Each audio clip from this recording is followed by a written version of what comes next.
Black Star Network is here. Hold no punches! I'm real revolutionary right now. Support this man, Black Media. He makes sure that our stories are told. Thank you for being the voice of Black America, Roland. Stay black. I love y'all. All momentum we have now, we have to keep this going. The video looks phenomenal. See, there's a difference between Black Star Network and Black-owned media and something like CNN. You can't be Black-owned media and be scared. It's time to be smart. Bring your eyeballs home. You dig?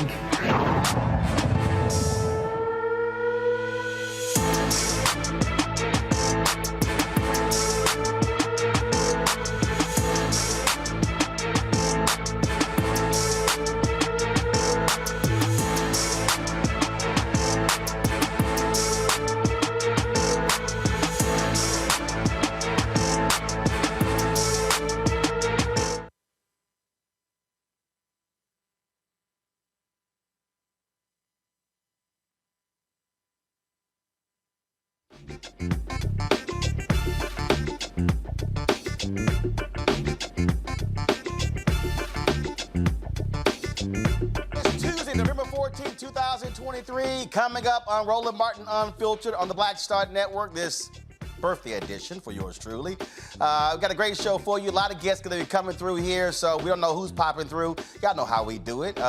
This is called the most scripted, unscripted show out here, and so we'll let you know who comes through. But caught on video, a North Carolina police officer is seen punching a black woman as they're trying to arrest her. We'll explain why the police chief is trying to get the body cam footage released. The body of the Mississippi man killed by a Jackson police officer whose family was not identified of his death has been exhumed. You'll hear from his mother on why she believes the system continues to cover up what actually happened to her son. House Minority Leader Hakeem Jefferies will be here to discuss the latest on keeping the government open, with Republicans, being as clueless as usual. And speaking of crazy Republicans, why was an Oklahoma senator trying to fight the leader of the Teamsters Union? Wait till we show you this video from Capitol Hill. They have absolutely lost their minds. We still having a little fun with Senator Tim Scott dropping out of the race. Grand opening, grand closing. So we'll chat about that. Also, in tonight's Marketplace segment, we'll meet the man behind the first ever black-owned golf equipment company to achieve conformance to the rules of golf established by the U.S. They have some special golf balls, so we'll talk about that. That and lots more. It is time to bring the funk. I'm Roland Martin Unfiltered on the Black Star Network. Let's go. He's got it. Whatever the biz, he's on it. Whatever it is, he's got the scoop, the fact, the find. And when it breaks, he's right on time and it's rolling. Best believe he's knowing. Putting it down from sports to news to politics. With entertainment just for kicks, he's rolling. It's on go, roll, roll, y'all. It's Roland Martin, yeah. Rolling with Roland now. He's funk, he's fresh, he's real, the best, you know he's Roland Martin now.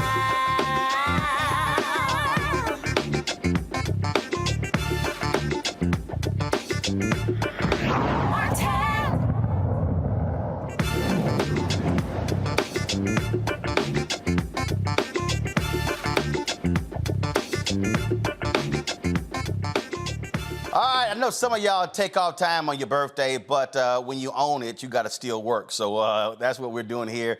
We're looking forward to a great show. Got some breaking news. The House literally just passed a bill to avoid shutting the government down. We'll be joined at the bottom of the hour by Congressman Hakeem Jefferies, the Democratic Minority Leader, talk about what is in it now as it goes on to the United States Senate. So we will get to that a little bit later in the show. But first, a viral video of a black woman being struck and punched by a North Carolina police officer during an arrest has the Charlotte Mecklenburg, North Carolina police chief working to release the officer's body cam footage. Now, folks reached out to me on social media saying this is not getting lots of attention. Apparently, police approached a man and a woman smoking marijuana in public. When the woman reportedly punched an officer in the face, all of a sudden, they begin to take her down, and you begin to see this. This video was shot by bystanders. You see there, and you're going to see them punching her repeatedly as they are trying to handcuff her. Others were screaming, "Why are you doing that to the woman?" Now, the incident report says both refused arrest at the scene, and a struggle with officers began. The man was eventually taken into custody, and a 9mm handgun was found in his possession. The woman was lying on her hands, refusing to cooperate, resisting arrest. After several orders to stop resisting, the officer struck the woman 7 times with knee strikes and 10 punches to the peroneal nerve in the thigh to try and gain compliance. Now, Police Chief Johnny Jennings issued this statement, quote, "I had the opportunity to review this video, and it is not easy to watch. I never want to see an officer, much less one of my own, involved in a situation like this. Our officers are trained to engage and interact with people and manage situations to the best of their abilities based on the training they receive. When individuals physically assault officers and refuse to comply with police, and when they resist arrest, officers must physically engage with them to safely take them into custody. Our officers are often placed in difficult situations that require actions that can be difficult to watch. CMPD works tirelessly to keep this community safe."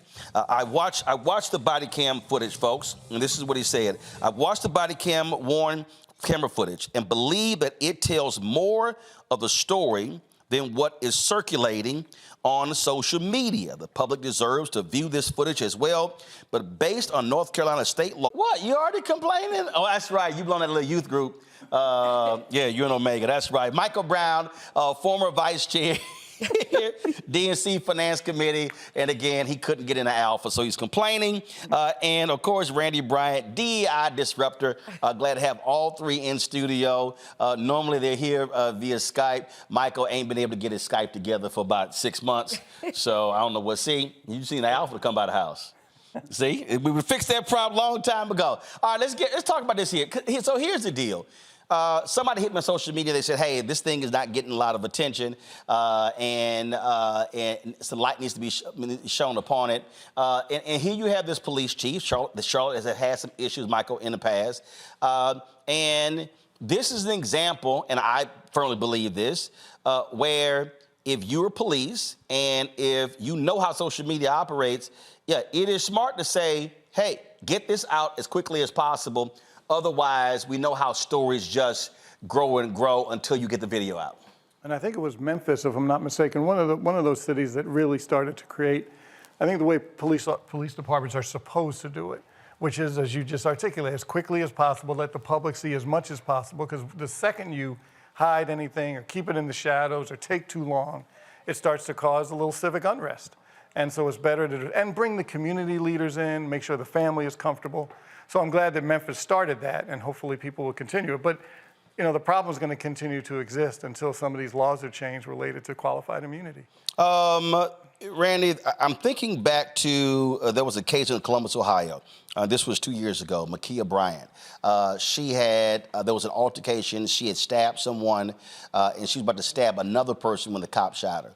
And I remember when that happened, I mean, people were outraged, and Columbus did not waste any time getting that video out there to quell social media. That was a perfect example where the cops said, oh, no, hell no. We are not about to allow this thing to get out of hand. No, y'all need to see the video so you understand what took place. Yeah, it's absolutely the smartest move to do, you know, because we're suspicious. What they need to understand is there's already this distrust between the black community and cops. And so it's better to get ahead of it, show the videos when possible. And also what it does is that when they don't show videos, when it takes a while, then it alerts us that, wait, something is wrong. But that should be the precedent, that the video comes out. Well, the difference here, Mustafa, again, Republicans passed this law in the state, and so that's a problem. Can't release it because of the court order. I remember there was another case where we were in Elizabeth City where same thing happened. They had to go through that process. But you're right. Randy's right. We've seen instances where cops, they are not trying to release the video because they know what it is going to show. Clearly, this police chief is like, no, I've seen it. I'm telling you, these people were in the wrong. We need to get this thing out as quickly as possible. Yeah, transparency is always the way to go, making sure that you're putting a spotlight on what actually happened. But we also got to make sure that we're addressing the violence that continues to happen inside of communities and the violence that happens from police officers. So one, make sure that you're getting the information out there. But two, we got to get to the root cause of why we have some of these things happening. Now, I've never been one to believe that there's one thing that is somehow the perfect be-all to end-all. But I think it was Rialto, California that may have been the first city that really went to body cam.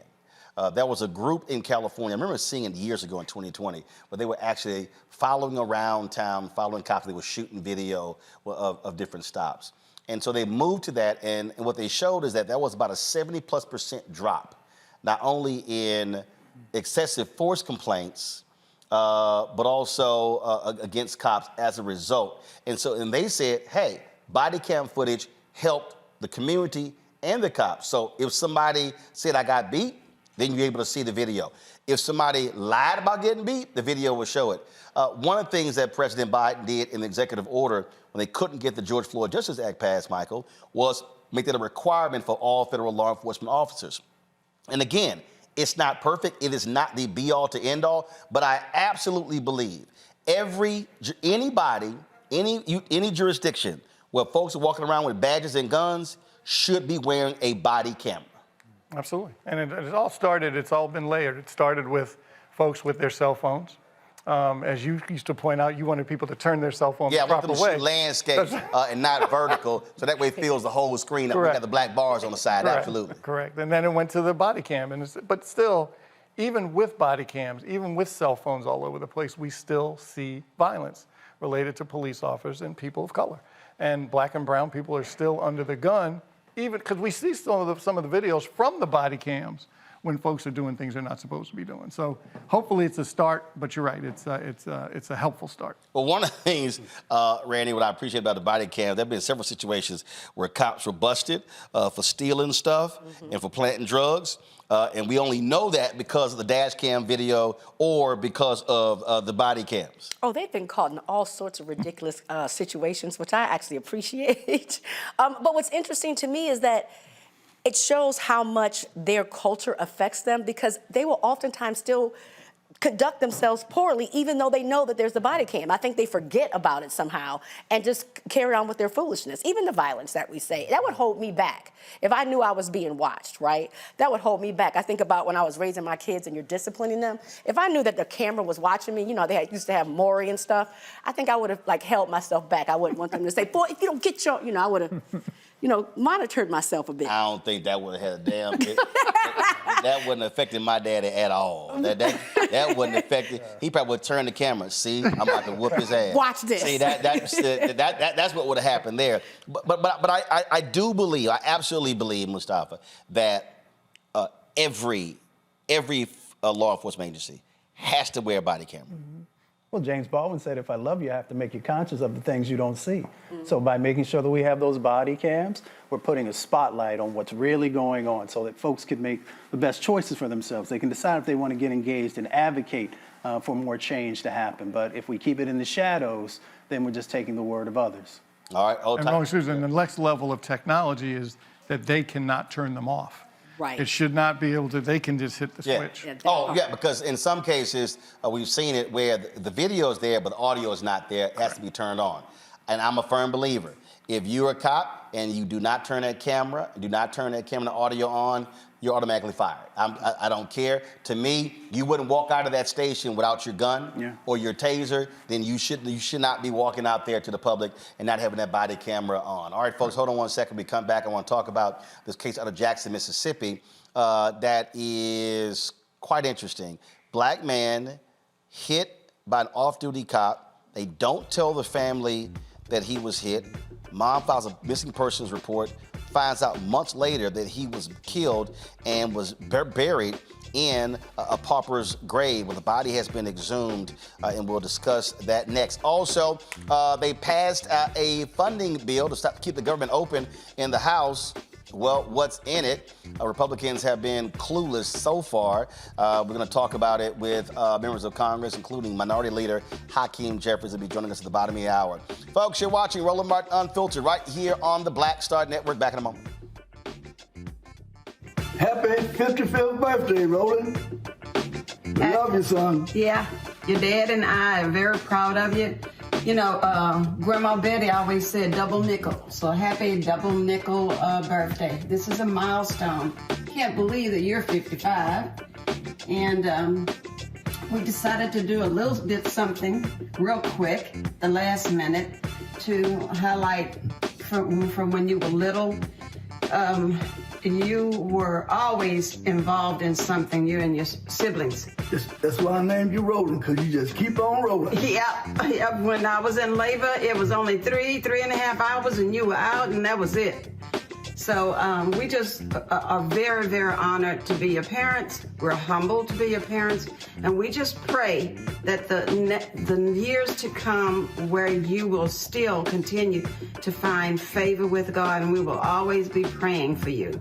We're proud of you, son. Love you. Keep on rolling. As we celebrate Roland Martin's 55th birthday, let's take a moment to show our support for him and the Black Star Network by joining the Bring the Funk fan club. Roland Martin and the Black Star Network have been working tirelessly to provide a platform for diverse voices and to bring quality journalism to the forefront. Black Star Network consistently champions issues that are important to the Black community and gives a voice to the voiceless. By contributing to the Bring the Funk fan club, you can bolster our efforts and help ensure that our community remains informed and empowered, because no other Black-owned media outlet is focused on disseminating news and dismantling misinformation like we are. Celebrate Roland Martin's 55th birthday. Support Roland Martin and the Black Star Network.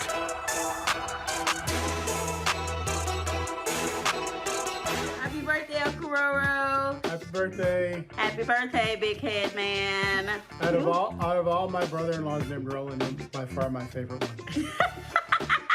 Have a very happy birthday, and we wish you many, many more. We love you very much. Love you, bro. Bye.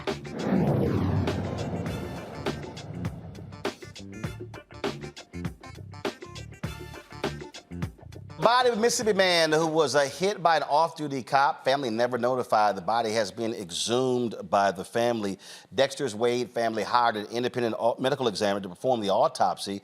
They will also give him a proper funeral. Dexter Wade's remains were released on Monday, but his family said officials failed to honor the agreed upon time approved by a county attorney for exhuming the body. His mother, Betterstein Wade Robinson, was emotional when she wasn't allowed to see her son's body being lifted from his pauper's grave.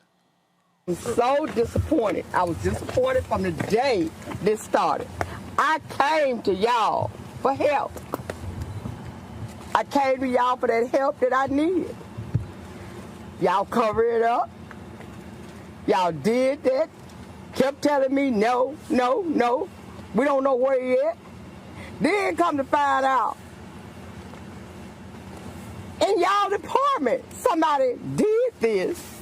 Now, I ask, can I exhume my child and try to get some peace and try to get a state of mind? Now, y'all take that from me. I couldn't even see him come out the ground. Y'all didn't give me the time to see him before he took his last breath. I didn't get to see him come from the ground. Okay, cover up. I mean, y'all keep telling me y'all didn't do it unintentionally. This is not an intention to me. But how? If this is y'all child, what would y'all think? Yeah. I mean, how would y'all feel? Everybody have children. So now if I come bury one of your children, and I come to you all, oh, y'all give me a slap on the wrist. Oh, it's just a misunderstanding. It's just bad communication. Is that fine with the system? Is this how the system works? Is this what I'm living in? And I'm living in Mississippi. And this is what I got to deal with? That I don't even matter. I pay taxes. Yes, ma'am. Yes, ma'am. I should matter somewhere. Yeah. I mean, where the cover up gonna stop? Where is it gonna stop? Wade Robinson last saw her son when he left home on March 5th. She filed a missing persons report a few days later, and it was in late August when she learned her son had been killed by a Jackson Police Department vehicle as he crossed I-55 the day she last saw him in March. I can only, first of all, I can't imagine, Randy. And here's the crazy part. They try to suggest that, well, we try to reach out to her. How? She filed a missing persons report. Right. It's not like you to have her information. Right. She gave them all the information. They found a prescription bottle on him the day he passed away. So if they cared, I mean, if his life mattered, right, they would have done. I mean, it doesn't take long to find people.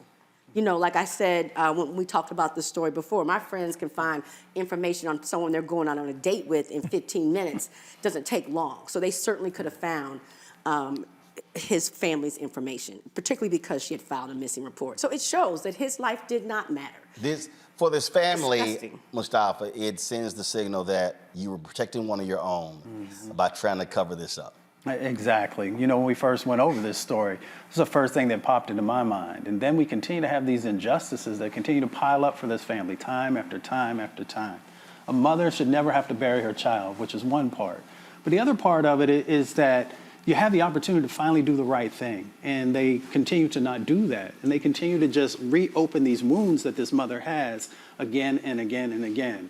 So finally, I hope justice finally happens. But as we've seen, not just throughout the South, but in other locations, it becomes exceedingly difficult for Black folks to find justice, whether in life or death. Michael. Lack of compassion. I think it's kind of simple as that. Just like when young ladies go missing, Black and brown young ladies go missing. It's different when a young white woman goes missing. The attention that's given, the compassion that's shown, the GoFundMe pages are fully packed. So we have, we just still have a lot of work to do. And also, look, this is an example where this department is going to have to be likely going to have to pay up. Again, more taxpayer money. And that's the thing for me that always trips me out. When you hear these so-called fiscal conservatives, they never say anything about situations like this, and it's costing folks money. Right, and these are areas like Jackson still has a water problem, right? That's where taxpayers' money should be going, but it's going to covering up these mistakes. I mean, it's expensive to exhume a body. It's expensive what they're going to have to end up paying as a settlement, a deserved settlement. And there will be a settlement. Or there will absolutely be a settlement. So it's a shame all around. Absolutely. And Mayor Chokwe Lumumba, he came out after this first happened and sort of laid out this whole explanation. But this police department has to, first of all, somebody got to get fired. Mm-hmm. Somebody got to get fired. There's no way in the world guy comes up missing in March and mama doesn't find out till August her son has been dead for all of those months. Yeah, without a doubt. I mean, the mayor has to take some responsibility. And we know the mayor, and he does well on lots of different issues, but the police chief and others are going to have to be called to task for this. So for those of us who spent time in Jackson, Mississippi, we know, as Randy shared, that, you're only one person away from somebody knowing somebody. So for folks to utilize that messaging doesn't make any sense. For the police to not follow through properly and to make sure that there's real transparency in what has gone on, where were the mistakes and how you are going to fix those mistakes, has to be a part of the process. And then, of course, somebody needs to go. Absolutely. All right, folks, going to go to break. We come back. We're going to talk about the House passing a bill to avert a government shutdown. Guess what? Republicans needed Democrats' help to do so. Wait till I tell you who got the more votes here, Republicans or Democrats. It goes to show you how absolutely nonsensical the right is when it comes to this. We're going to talk with Congressman Hakeem Jefferies about this, the Democratic Minority Leader, when we come back right here on Roland Martin Unfiltered on the Black Star Network. Happy birthday, Unc. 55. Man, it's a blessing.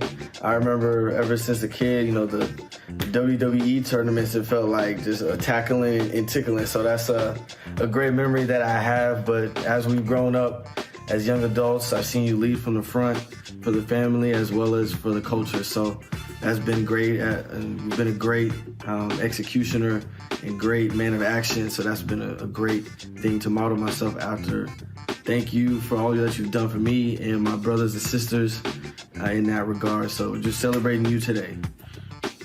Yeah, happy birthday, Unc. Thanks for always showing love when you're always in town, always coming down to PV and seeing what I'm on. Just keep doing what you're doing, keep grinding. We see you putting in the work, and we just trying to be like you. Happy birthday.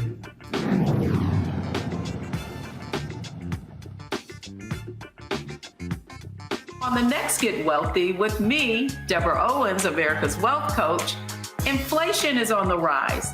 Interest rates are high. Can you still thrive during these uncertain times? On the next Get Wealthy, you're gonna meet a woman who's done just that, living proof of what you need to do to flourish during these uncertain times. These are times where you take advantage of what's going on. This is how people get rich or richer. That's right here on Get Wealthy, only on Black Star Network.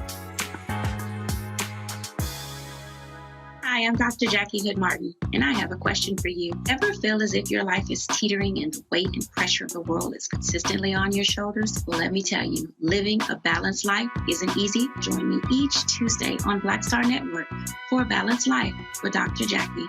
We'll laugh together, cry together, pull ourselves together, and cheer each other on. So join me for new shows each Tuesday on Black Star Network, A Balanced Life with Dr. Jackie.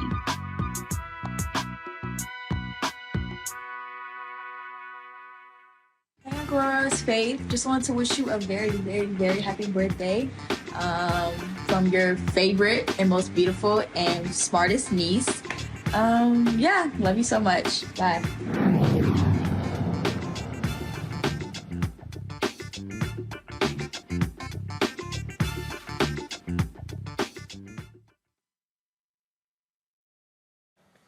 All right, folks, the House has done their part when it comes to averting a government shutdown. Basically, all the Democrats and Republicans did was say, Democrats, please save our ass. And so more Democrats voted for this bill than Republicans.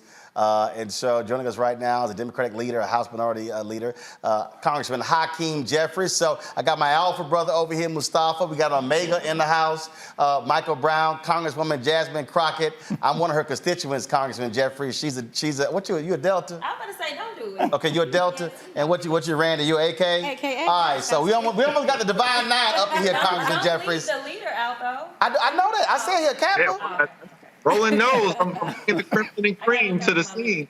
Yeah. We know about crimson and cream. I keep getting y'all dressed like Deltas. I keep getting y'all confused. All right, let's get right to it. First of all, appreciate it. You're absolutely right, Roland. From the beginning of this Congress, we've said, look, House Republicans aren't going to be able to govern on their own. It's a chaotic, dysfunctional, extreme situation going on the other side of the aisle. And we've made clear from the start of the Congress that we're willing to find common ground with our Republican colleagues whenever and wherever possible, arrive at bipartisan agreements in order to meet the needs of the American people, but at the same time, push back against their extremism whenever necessary. We were able to find common ground today to avoid a government shutdown and make sure we can be there for the American people. It's a stopgap. How long is it going to last? So it's going to go to January 19th. There are two bifurcated dates. So there's one date in January 19th, and then the second date in February 2nd. But that should give us a sufficient amount of time in order to arrive at a full year spending agreement. Basically, you've got President Biden and the administration, Senate Democrats, Senate Republicans, House Democrats, who are already willing and able to do what's necessary to fund the government for the balance of the fiscal year. But the House Republicans are still out there on an island acting like we're going to allow them to break the agreement that they themselves made with respect to spending numbers in May. We're not going to let them break that agreement. We're not going to allow them to demand these extreme ransom notes. We're never going to pay it. And so it's time for them to just come to the table so we can do what's necessary for the American people. I've been making that point I was in Virginia, had about 5 town halls with folks helping House Virginia Democrats take back the House there. My frat brother Don Scott would become the Speaker of the House in Virginia. And as we were talking to folks out there, and I've been dealing with people all on social media, people have been complaining, saying what Democrats haven't done, what Biden hasn't done. I had to remind folks, if the Republicans had their way, they literally would be cutting out 80% of benefits to women and children. They will be cutting out Pell Grants. So all the folks who say they're looking for help, whether you're college students, student debt relief, things along those lines, these are the folks who absolutely they want to take a sledgehammer to all of that. That's absolutely right.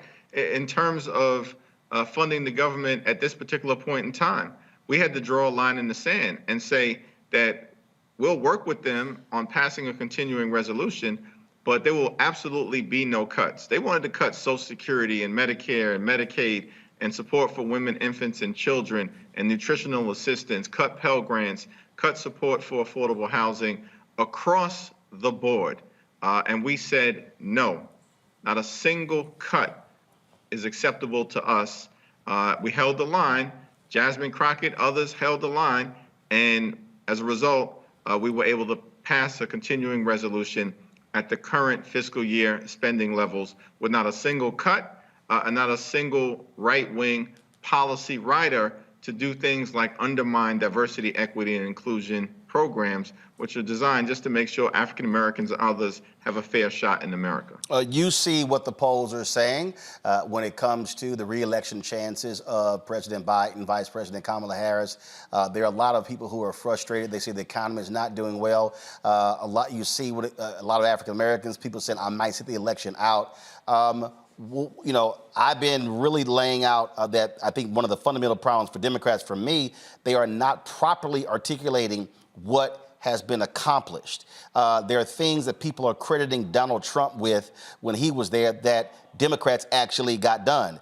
People talk about the First Step Act. That doesn't happen without you and the efforts that you and other Democrats did to get it through the House and improve it in the Senate. There are no PPP loans, also stimulus checks that he put his name on without House Democrats. So what are you saying to the White House? What are you saying to his campaign? What are you saying to other Democrats? How they must message so people understand what y'all have been doing compared to these MAGA Republicans? Yeah, it's a great point. And now that we're inside of a year, we really have to focus on drawing the contrast as to what we've been able to do for the American people, as you've laid out during the Trump years in terms of what were effectively Democratic initiatives that we compelled the administration to sign off on because we were in a divided government context to be able to get things done for our communities and people all across the country. And then in the last 2 years, when Democrats had complete control of the House and the Senate, led by President Biden, being able to do things like pass the American Rescue Plan, shots in arms, put money in pockets, kids back in school, reopen the economy, be there for Black businesses and entrepreneurs. And of course, more needs to be done, but continue to do the work like the Infrastructure Investment and Jobs Act, which includes clean water in every single community, no more Flint, Michigans, no more Jackson, Mississippi's, pass gun safety legislation for the first time in 30 years, make sure we're bringing domestic manufacturing jobs back home to the United States of America through the CHIPS and Science Act. And then, of course, something of particular importance to our community in the Inflation Reduction Act, driving down the high price of life-saving prescription drugs, giving Medicare the power to negotiate lower drug prices for the first time in its history, and dropping the price of insulin for millions of Americans, many people in our community, from thousands of dollars per year to $35 a month. Those are just the facts of the work that we have been doing, and those are just the highlights. And we have a vision to do more, to continue to put people over politics and to build upon those accomplishments. And Roland, we're not saying that those accomplishments need to be cited in order for us to say to our communities and our folks, reward us, but it is important that people understand what we've done for them to trust us, that we say what we mean and we mean what we say. We've done the work. We'll continue to do the work if you give us the opportunity to continue to govern. Yeah, but also if Republicans are able to get control of, keep the House, take control of the Senate, win the White House, a lot of those things will be repealed. Republicans have already made clear that they want to get rid of the Medicare cap of $35 for insulin for folks. That's a lot of Black grandmothers and grandfathers and mothers and fathers and aunts and uncles who are now paying that $35. And so one of the things that I articulate to people, that to me, this ain't about a D or R, blue or red. It boils down to there are things that how Black people have benefited in the last several years because you've had Democrats in control of the House or the Senate and also the White House. You lose those things, it's a whole bunch of stuff that is going to go away. That's exactly right.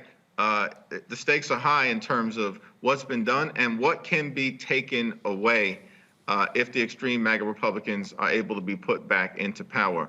And that's basically been their agenda from the beginning. Things like Social Security and Medicare are on the table, reproductive freedom on the table. We want to make sure that folks all across the country have the ability to select your representatives, your member of the Senate, to be able to effectively determine who the president of the United States is going to be moving forward. Even things like voting rights, which are basic and fundamental to our democracy, are at risk of being rolled back by the extremists. if we let them get back into power. Last question for you, and that is, you're the minority leader, but we look at some legislative changes, what's happening on the state level, picking up a seat in Louisiana. It's going to put a seat in Alabama. You might see pickups in Georgia as well as in Florida. We see Republicans are trying to do in North Carolina, but if Democrats are successful in New York State, the rally is you may be in a position where Democrats take control of the House.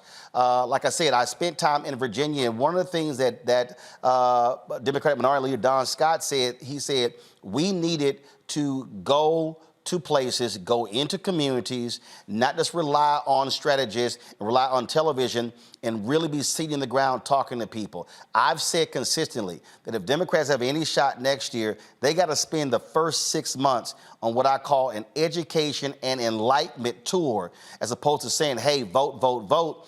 It has to be an education piece to really get people to understand why they must turn out in order for you to become Speaker of the House. It's a very good point, Roland, and you've been at the forefront in making sure that all of us are delivering the information in a way that educates and enlightens, as you've put it so eloquently. And I think that that's a model for us to adopt. I had the opportunity to congratulate Don Scott a few days ago, and it certainly was a big part of the historic effort that took place in the Commonwealth of Virginia last week, something for us to be able to build upon. And there are real opportunities. You mentioned Alabama and Louisiana and Georgia and Florida as possibilities. Some of the districts in New York, including in Long Island, which has a substantial population of color, New York 40% of color, 20% African American. The fate of the House of Representatives in many ways will turn on whether communities of color are invested in this election. And that's just not showing up in church the Sunday before the election, asking people to vote, but really laying the groundwork and developing an authentic relationship. I look forward to continuing to talk to you about how to best do that as we move forward. Congressman Jeffries, always good to see you, my brother. Thank you so very much. Happy birthday, my brother. Yes, sir. Thanks a bunch. All right. Folks, in-house, Congresswoman Jasmine Crockett, she was going to tiptoe out of here. She came by. She said she had some other stuff. Then she remembered. She said, dadgummit, wait a minute. She said, he's a constituent of mine. I'm still registered in Texas. So yeah, I'm a voter. That's right. And my mama and daddy are voters. They are. And my sister. And election workers. Election well, they workers. retired. They put in their retirement. And so when I went to vote, they were big. The woman said, everybody coming here saying, she said, I tried everything. Yes. But no, mom and daddy said, listen, we done put our time in. And they were begging them to come back. We're like, nah, we good. But here's the deal, though.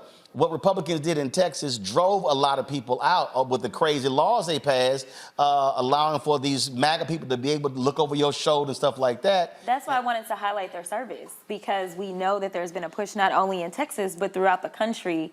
And yeah, there are staples. There are people. I know exactly where they be at, right? Like everybody, like people have a routine. And even in Texas, we have the opportunity to vote anywhere you want to, but people show up looking for certain people. So.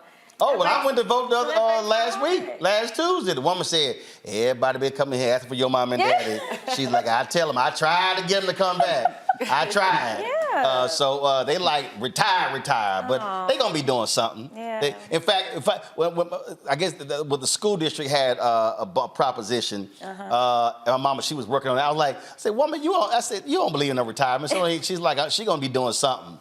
Went there, had the proposition ballot all filled out and everything was circled. I was like, okay, all right. I see you putting in the homework. Yeah. But let's talk about this drama in Congress. Y'all got that Michael Singleton? And so I've been cracking up at your tweets because all throughout the nonsense with Kevin McCarthy, you were like, all right, y'all, here's another day of nonsense going on. Here's another, and it was always another thing explaining the craziness that was happening. Yeah. So yes. Hold on, we're going to be real black. It's like at the house. Sure, Michael, grab that chair and just pull it up. All right. Just sit right next to Mustafa. See, we created this living room style. It's like at the house. Just pull a chair and just sit down. Go ahead, Congresswoman. No, I was just going to say, so when we were going through the speaker drama, I started tweeting about all the behind the scenes drama, and it became a thing where people were looking for my tweets about what was going on, but it gave insight to people about like how reckless these people are. And so they were like, you got to keep this up. And I was like, maybe while we're not actually in session, I got the time. So now they're like, you really should keep it up. And I'm like, listen, so once we get back into votes and into committee and to, like, we had to do a security briefing today about things that are going on overseas. And so I was like, I'm not going to have time. But today at like 1 o'clock, I was like, I'm going to make time. Right. Because it came out that McCarthy assaulted one of his homies. And then it came out, you missed the McCarthy one? Well, I've been a little busy today. Oh, listen. We've been cleaning the studio up. We've been getting a little busy today. No. So McCarthy supposedly elbowed Burchett, he said in his kidney. He couldn't just say in his back, in his kidney. And so then, and Burchett was doing an interview at the time. And so then he turns around and was like, hey, what's going on? And then McCarthy walks off. So Burchett chases him. And then the interviewer chases with him. So there's the audio of the whole thing. And then he confronts him. And then Kevin McCarthy hides behind his security. So, you know, I was like, you got white-on-white crime in the camp. Listen, it's all the time. And so basically I was like, can we stop with the stereotypes and all the things that we say about, you know, people of color and how women are so emotional, because all the emotions that were flying around today, definitely it was not coming from the women. It was coming from the men. So then on the Senate side, you had Bernie, you know what I'm saying, using the power of his finger. Oh, no, I'm going to play that. I'm going to play that a little bit later. Shamichael, 95 Republicans voted against this. More Democrats voted for this bill than Republicans. But not with conservatives. They real pissed off. They're like, all right, we're going to hold off because they're literally talking about taking out Mike Johnson. But here's the whole deal. This small little group of people, they can't run the joint. They can't. Now, they can stop stuff from happening, but if they want to make themselves look like buffoons a little bit longer, go right ahead. Yeah. I mean, look, remember the new speaker, and I know Congressman Johnson very well, he didn't require a change in rules in terms of the motion to vacate. And so from my understanding, I've been talking with a bunch of friends on the Republican side, staffers, they're going to give him a shot for the two stopgaps, so January 19th and I believe the second week of February, to see if they can, to see if they can figure out a deal between now and then. But you have about a third of the caucus, the conference, that's not very happy at all. They did want cuts. Their constituents wanted cuts. And if you recall, back in September, this was the same thing that McCarthy did that required Democrats to help him pass a CR. Johnson is doing the same thing. And so I think he's safe for now, but I think next year's going to be different. A third can want cuts, okay? I was not, I hated math. I didn't care about geometry, algebra. I get it. But last I checked, you need 218. I get that. 217, 218. But remember, so a third ain't a majority. It's not. But Roland, remember this: it only takes one Republican to file a motion to vacate. Just one. No. I understand. And so we're back in the same debacle we were. I understand. And here's the deal. And again, Congresswoman, and while they looking foolish, y'all over here going, see. No, I mean, I wanted to make sure that the people knew that the Democrats, if the government was going to stay open, it was the Democrats. And I mean that not just because we supplied basically 100% of our caucus. I didn't look at our votes. But people don't understand that this speaker could not get a rule passed because he couldn't get the rule passed, which meant that it couldn't pass with a simple majority. So you talking about like 218. He couldn't even get it passed with a simple majority. The only way that he could do this was on suspension. So it took 2/3 of the members to get it passed. So it was going to have Democrats on it. And the only way you were going to get Democrats on it was if it was clean. We not playing this nonsense about DEI, abortions, LGBTQ. We're not playing with y'all on this. So you can either shut it down, which y'all have historically done, and if you care about fiscal responsibility, we know the last time it cost $14 billion when they shut us down. We also know that people have been traveling, regardless of how people are saying the economy is. We know that we had a historic and record travel day, 4th of July. So what y'all think gonna happen Thanksgiving? And I know everybody remembers Christmas, right? Yeah. So you shut it down. The reason that the last shutdown dissipated was because of air traffic controllers. They said we not going to work. I got news for y'all. We're already down 30% on our air traffic controllers as it is. And we've got airlines saying, listen, DFW, We're about to build a new terminal. Our demand is off the chain. So somebody found some money somewhere because everybody want to be outside. But I'm just saying, we're talking about, if you want to talk about the harm that is caused with supply chains, because they need those birds in the air. For everybody that just want to be outside, or for business folk that are needing to travel. Right. Like, people don't understand, and you talk about them talking about they want the cuts, but let's be clear. The Republicans right now have not been able to get our farm bill done. We do that once every 5 years. Yeah. That's where we deal with SNAP benefits. You know who uses more SNAP benefits than anybody? Rural America. Well, that's interesting. No, hold on. So the farm bill. You remember, Carl, you said rural America. No, white people. Yeah, so the farm bill is a major. No, I'm going to go ahead and say it because. No, I'm going to go ahead and say it because here's the whole deal. No, we got to go ahead and say, no, you ain't got to say it. I'm going to say it. I'm going to say it.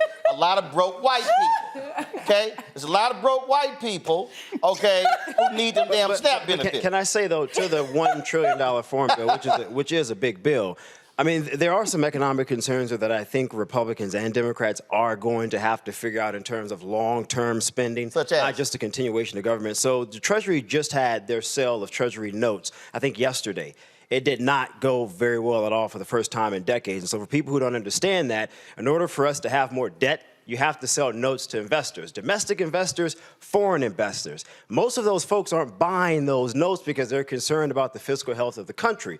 So you do got to keep it open. I agree with the Congresswoman in that regard, but you do have to address this spending long term. We have to. We don't have a choice. So you basic say, economics. You say it's the fiscal health that's the problem. I personally believe it's the destabilization of our government that is causing a problem. And we saw when we ran up on the debt ceiling, what ended up happening. We ended up being downgraded, correct? And we actually just had a warning flash at us again that we were looking to be downgraded again as we ran up on the shutdown again. It is not so much, because the deal is we'll raise the debt ceiling, we'll pay our bills, and honestly, as we look at the destabilization of the world's economy, this is still one of the best places to put your money. It is. But the problem is that people are looking at a lack of stability in this country, and it is not on my side of the aisle. I'm gonna just be clear. I ain't trying to be extra partisan. I'm just trying to tell you the facts. Right now, we know who it is. Literally, y'all want like they want to act like they mad all the time, but y'all need us. But you don't want to talk to us. But Congresswoman, I agree with you in terms of the perception of political destabilization from an investor's and a business perspective, and you're absolutely right in that regard. However, you do have to manage spending. That anybody in business understands that. But I'm glad you brought that point up, because, Michael, here's what was totally confusing to me. I sat there and watched all these Republicans say, all right, in order for us to cut a deal, when it came to sending the $14 billion to Israel, we're going to need y'all to cut the money that we allocated for IRS. And the money for the IRS was to actually go after all these rich folks who've been cheating on their taxes. So I'm trying to figure out how you going to cut. That's like me having a media company and say, okay, I'm going to cut all my salespeople. Or your collection people. That's the folk I need to go out to go get ads. And because Republicans have this disdain for the IRS, but we know for a fact, the reality is the people who are cheating on taxes are not even the top 1%, the top 0.3% of the country. And so I'm like, you trying to protect them? Oh, tell me how that was going to say. I'm trying to figure out why some broke-ass white person in West Virginia, Georgia, Tennessee, Alabama give a damn about protecting the IRS. Yeah, well, you know. What? The show called Unfiltered. And I own it, so I ain't got no. The only boss I got is God, so I'm good. Michael, go ahead. You know, it's interesting when they talk about the debt or how much they care about it. So just retract the old tax cut for the rich and powerful of the country. Do that. They talk about they never talk about the $8 trillion they let go by during the previous administration under 45. They don't, so when it's time for them to do debt, it's only when there's a Democratic president. How about worry about debt? We all need to worry about debt because we know it passes along to our children and grandchildren. But the problem also with the GOP is they have to take orders from the leader of their party. And when they take, and that's Donald Trump. And that's Donald Trump. And he has a particular agenda. Who is as unstable and as crazy as you get. But the problem is they listen and they do what he says. So as long as that continues, we're going to be in the same kind of. And Mustafa, look, here's the whole deal. I absolutely understand, without a doubt, you got to have a strong defense. Mm-hmm. But when Biden presents a defense budget, and they go, you know what? Let's just add another 40, 50 billion to that. The defense budget is nearing 900 billion, on its way to $1 trillion. Now, when Obama was president, they did a study was released, and that sucker was hitting real quick. That showed there was $125 billion of waste in the Pentagon. Mm-hmm. Now, I love listening to Republicans talk about waste in the SNAP program. But I'll never, I love, when waste in the SNAP program is one of the lowest in the federal government, but I am never hear them talk about waste in the Pentagon. Well, they're not going to talk about waste in the Pentagon because you got to understand that those contractors who are receiving those dollars are the same ones that are also supporting the party. And for everybody out there who are watching, understand, because when Eisenhower gave his speech on the military-industrial complex, 4-star general warning about that, what did they do? There is a defense contractor in every congressional district in the country. That's how they guarantee they keep getting their money. That's right. I'm gonna tell you, we actually did have a hearing in oversight specifically on this. And I brought out the fact that defense has failed their audits. I want to say maybe the last 6 audits. It's somewhere between the last 4 and 6 audits. But they are the only space where the money continually goes up.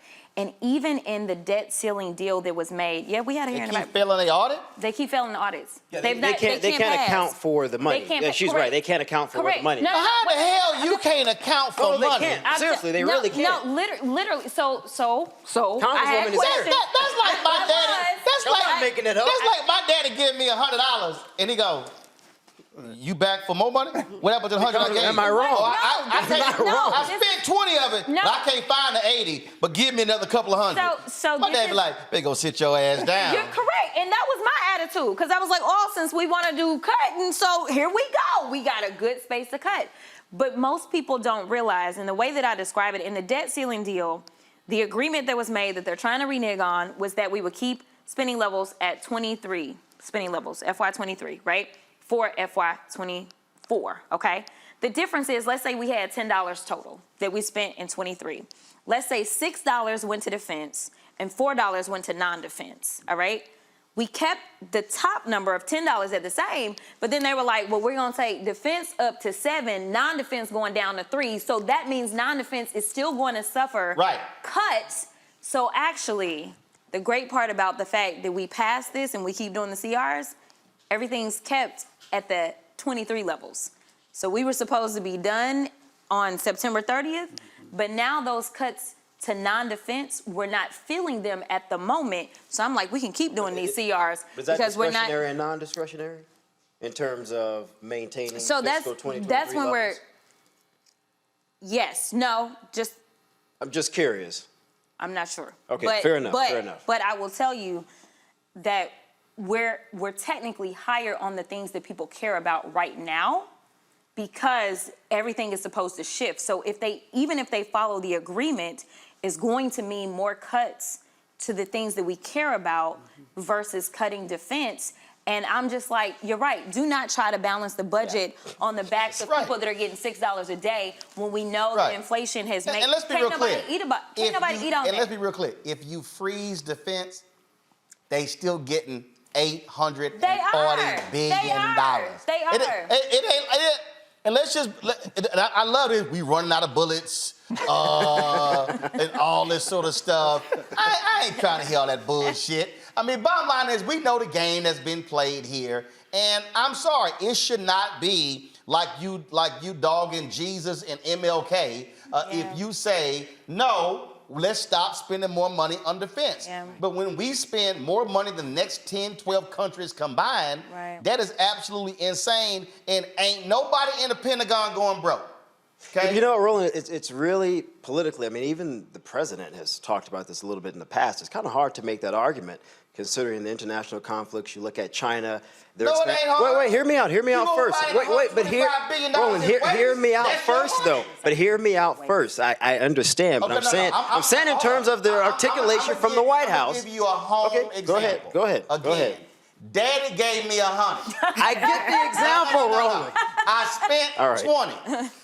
I lost or I can't find the 80. Right. I say, Daddy, I need another 100. He's like, what happened to the 100 I gave you? I spent 20, can't find 80. You know what he gonna say? I advise your ass to go look in all them pockets and look under that bed to find the other $80 before you come back to me for more money. But I just said the Pentagon, they don't know where, the Congresswoman just acknowledged what I just said. They don't know where the money's going. If you don't know where it is, how about you, if your ass can find Osama bin Laden, you can find $125 billion. I'm with you. I asked the same question. I did. So much like much of our government, our technology is nowhere where it should be. Yeah. So they were saying that the technology that they have, I said, but y'all got enough money. Okay, y'all got enough money to get the upgrade. And hold up. For the people at home, let's also understand, there's also a secret budget.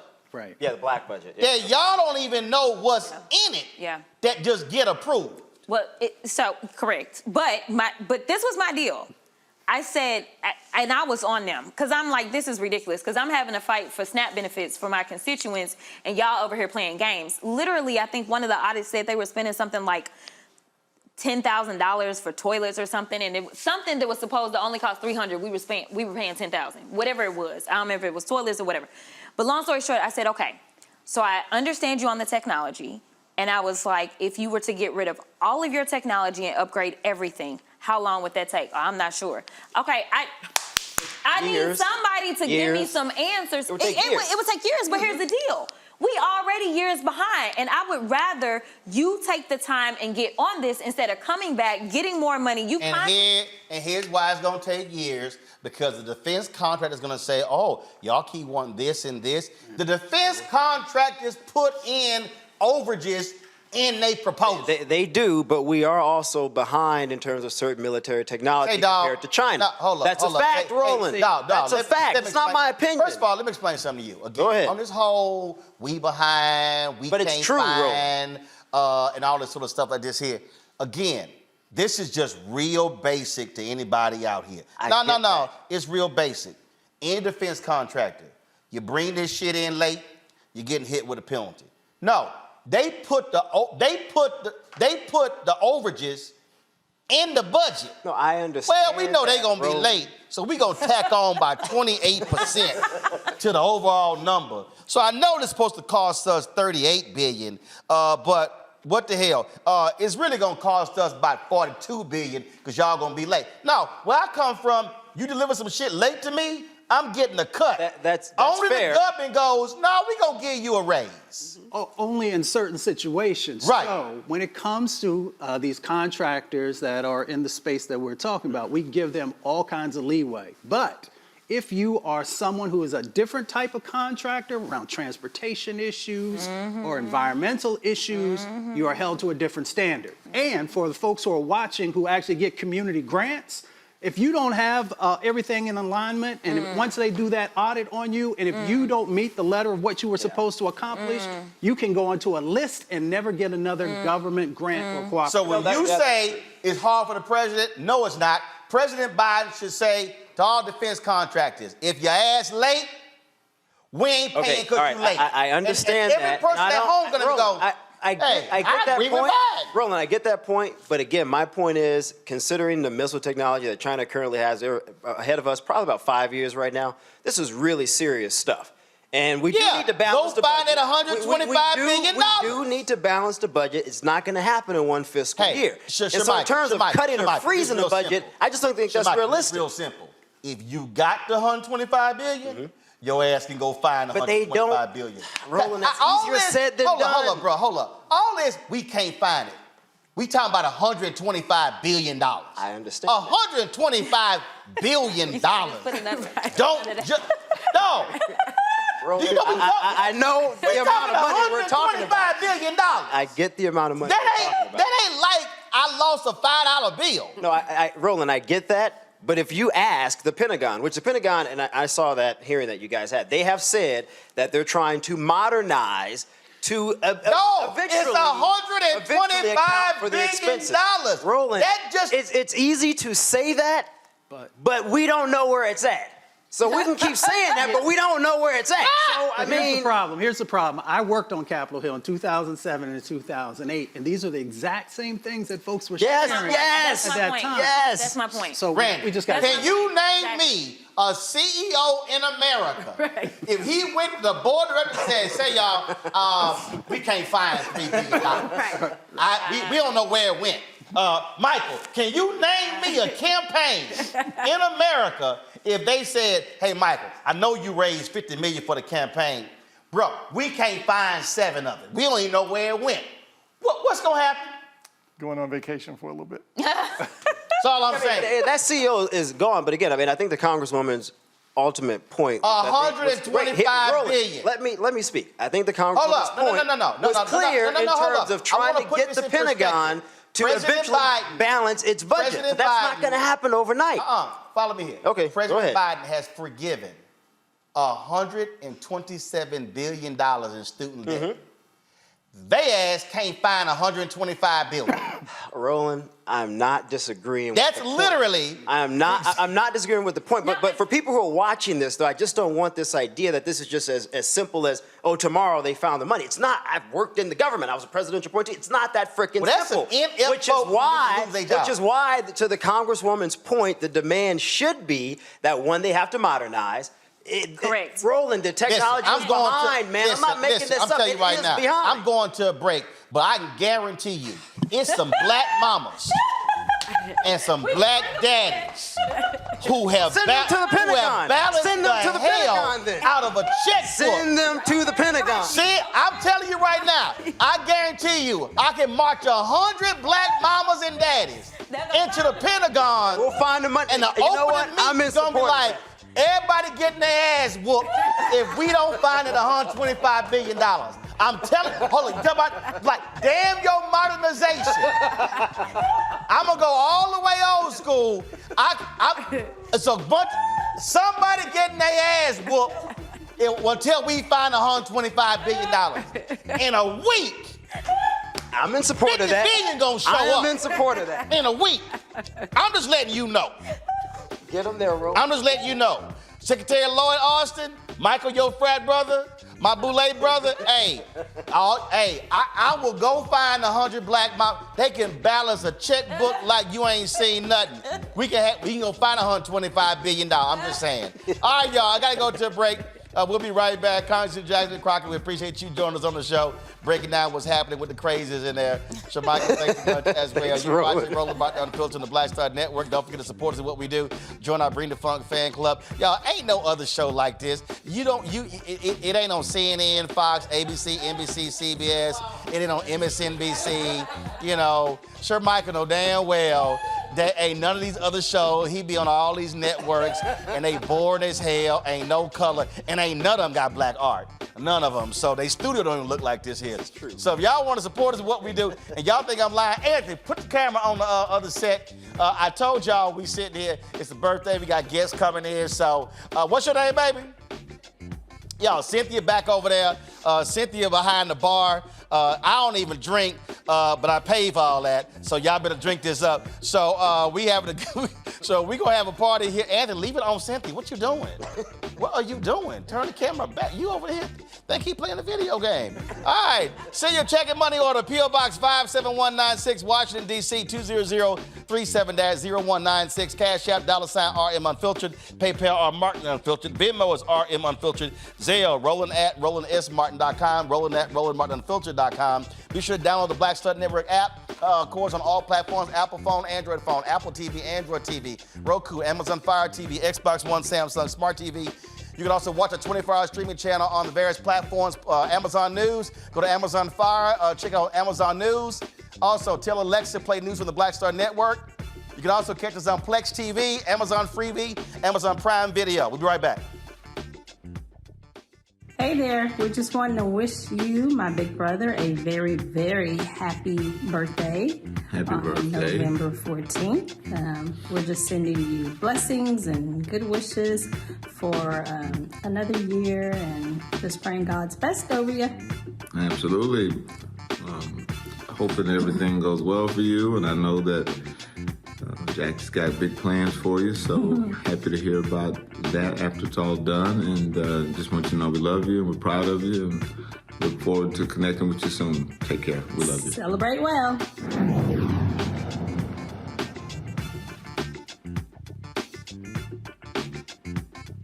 Next on the Black Table with me, Greg Carr, we welcome the Black Star Network's very own Roland Martin, who joins us to talk about his new book, White Fear, how the browning of America is making white folks lose their minds. The book explains so much about what we're going through in this country right now, and how, as white people head toward becoming a racial minority, it's going to get, well, let's just say, even more interesting. We are going to see more violence. We're going to see more vitriol, because as each day passes, it is a nail in that coffin. The one and only Roland Martin on the next Black Table, right here on the Black Star Network. I'm Dee Barnes, and next on The Frequency, we have griot, performance artist and author, writer, singer, and composer, Queen Mother Nana Camille Yarborough. Please join us for an incredible conversation of knowledge, wisdom, and power of the elders. I'm a perception changer. You're a rearranger. You're a mind evolver and a problem solver. You're a beast eater, a soul excreter, a void filler, and a bile spiller. You are a thought warmer, a plan former, a power orchestrator, and a tongue translator. Right here on The Frequency on the Black Star Network.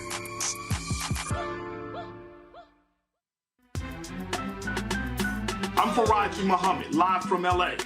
And this is The Culture. The Culture is a two-way conversation. You and me. We talk about the stories, politics, the good, the bad, and the downright ugly. So join our community every day at 3 p.m. Eastern and let your voice be heard. Hey, we're all in this together. So let's talk about it and see what kind of trouble we can get into. It's The Culture, weekdays at 3, only on the Black Star Network.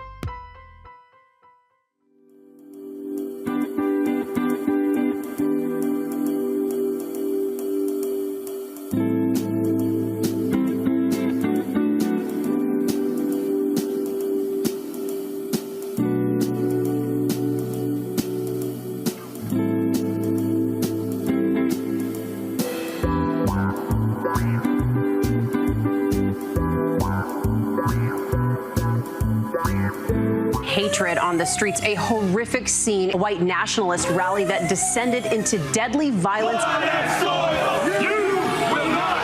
White people are losing their damn minds. As an angry pro-Trump mob storms the U.S. Capitol, we've seen We're about to see the rise of what I call white minority resistance.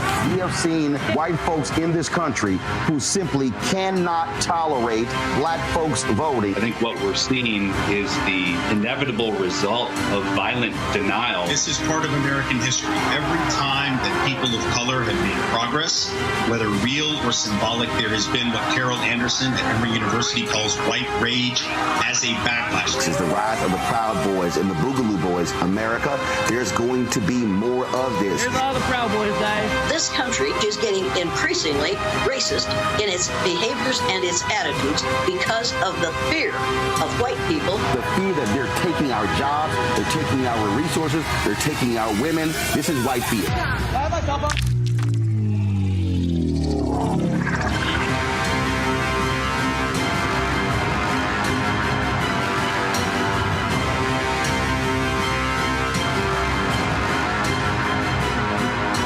As we celebrate Roland Martin's 55th birthday, let's take a moment to show our support for him and the Black Star Network by joining the Bring the Funk fan club. Roland Martin and the Black Star Network have been working tirelessly to provide a platform for diverse voices and to bring quality journalism to the forefront. Black Star Network consistently champions issues that are important to the Black community and gives a voice to the voiceless. By contributing to the Bring the Funk fan club, you can bolster our efforts and help ensure that our community remains informed and empowered, because no other Black-owned media outlet is focused on disseminating news and dismantling misinformation like we are. Celebrate Roland Martin's 55th birthday. Support Roland Martin and the Black Star Network.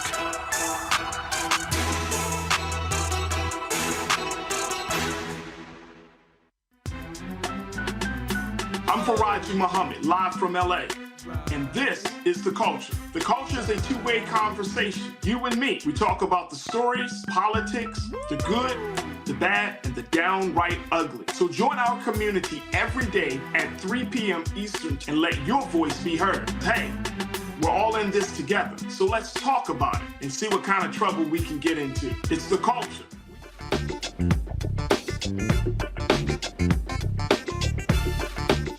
I hope you enjoy your 55th birthday and you have many more to come. Thanks for all that you do.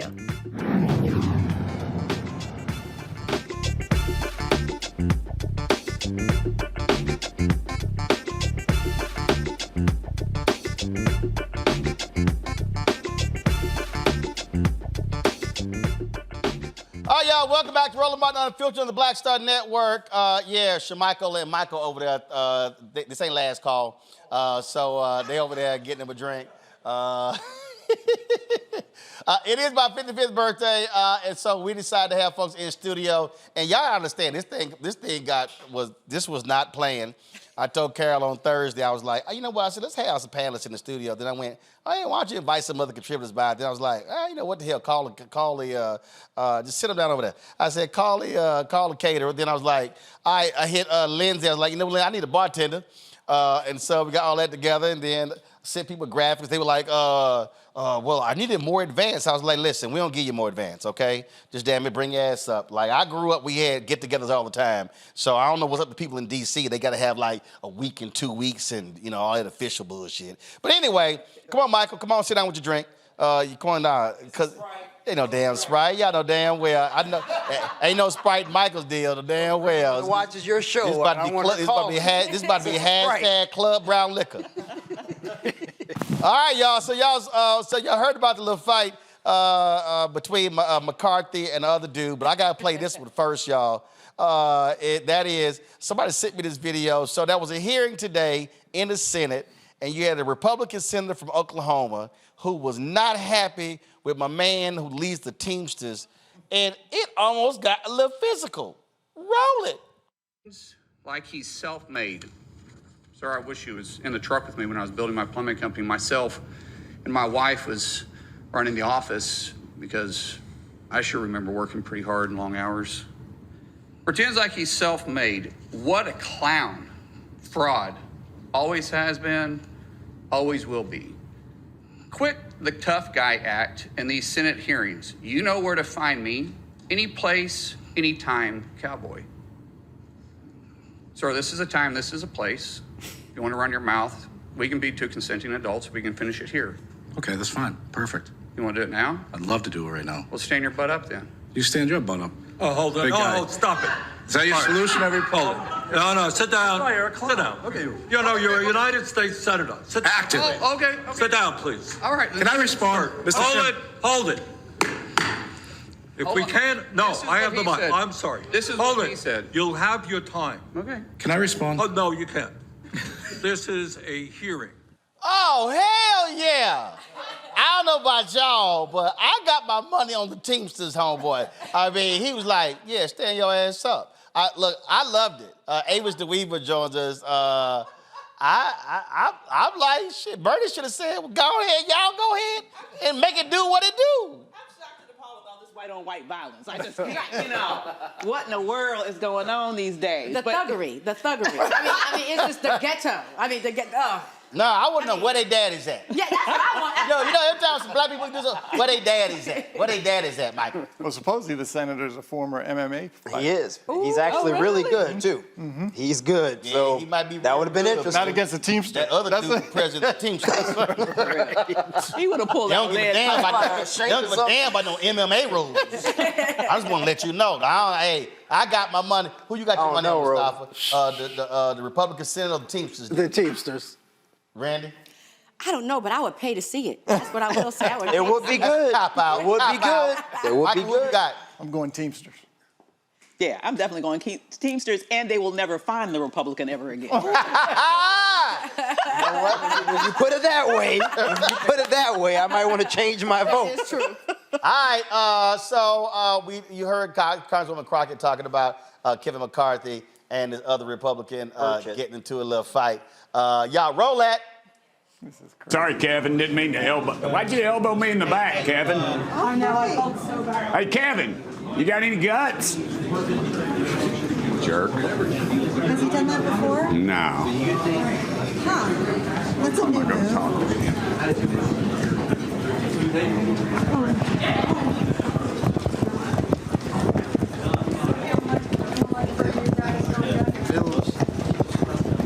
Hey, Kevin, why'd you walk by me and elbow me in the back? You got no guts. You did so. They sat there and the reporter said it right there. What kind of chicken move is that? You're pathetic, man. You are so pathetic.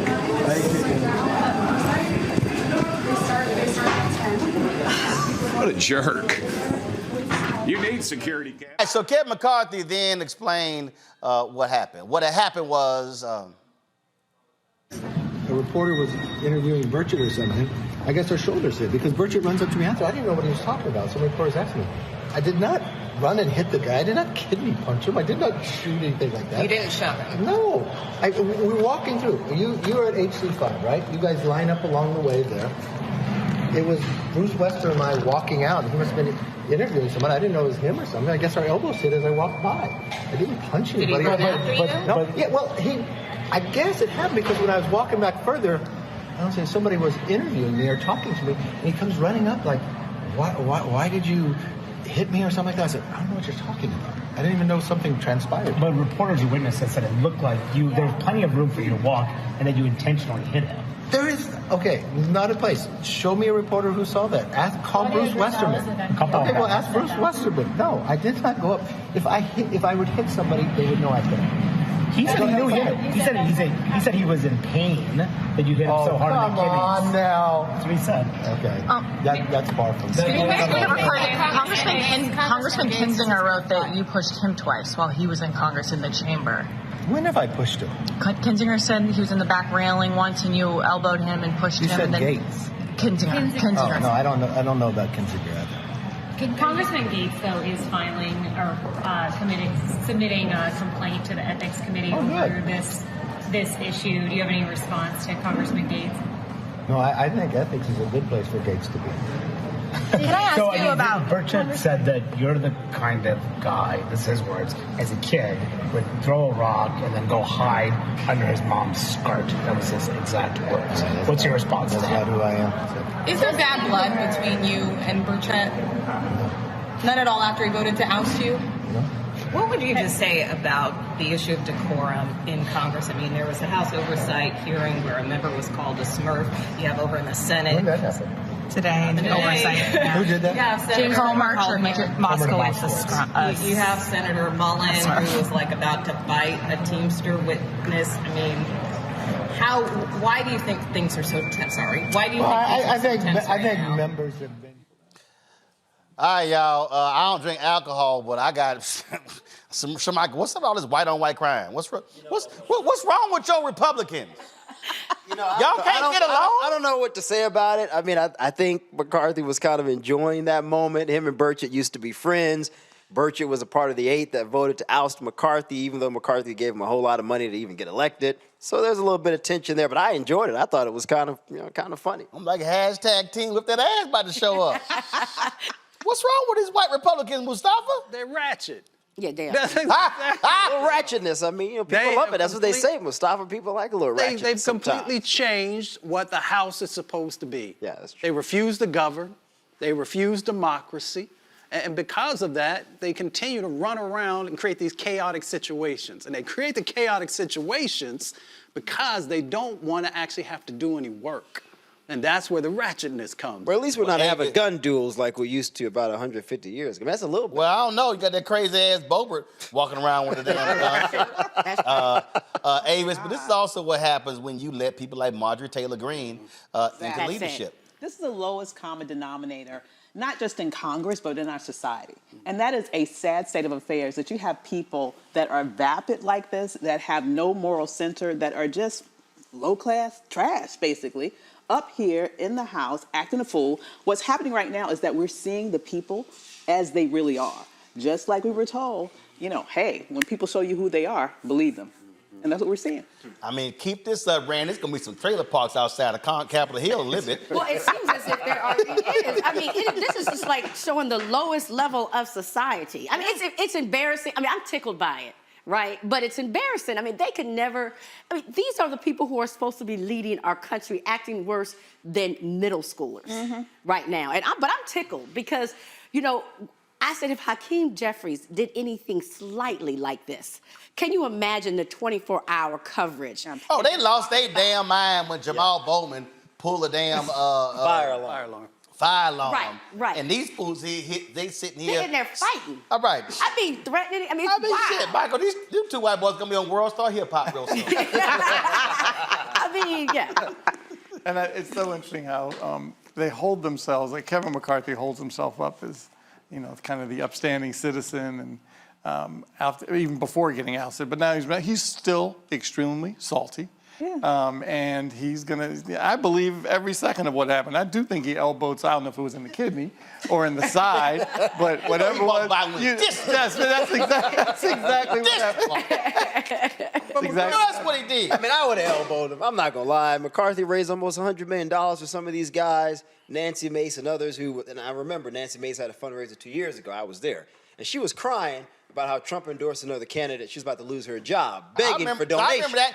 And McCarthy gave her go to New York yes, she did. And McCarthy gave her $1 million. Video. Begging, crying. So, you know, McCarthy's feeling kind of salty. I get it. Right there. I get it. Yeah. But McCarthy should be upset because he continues to get punked.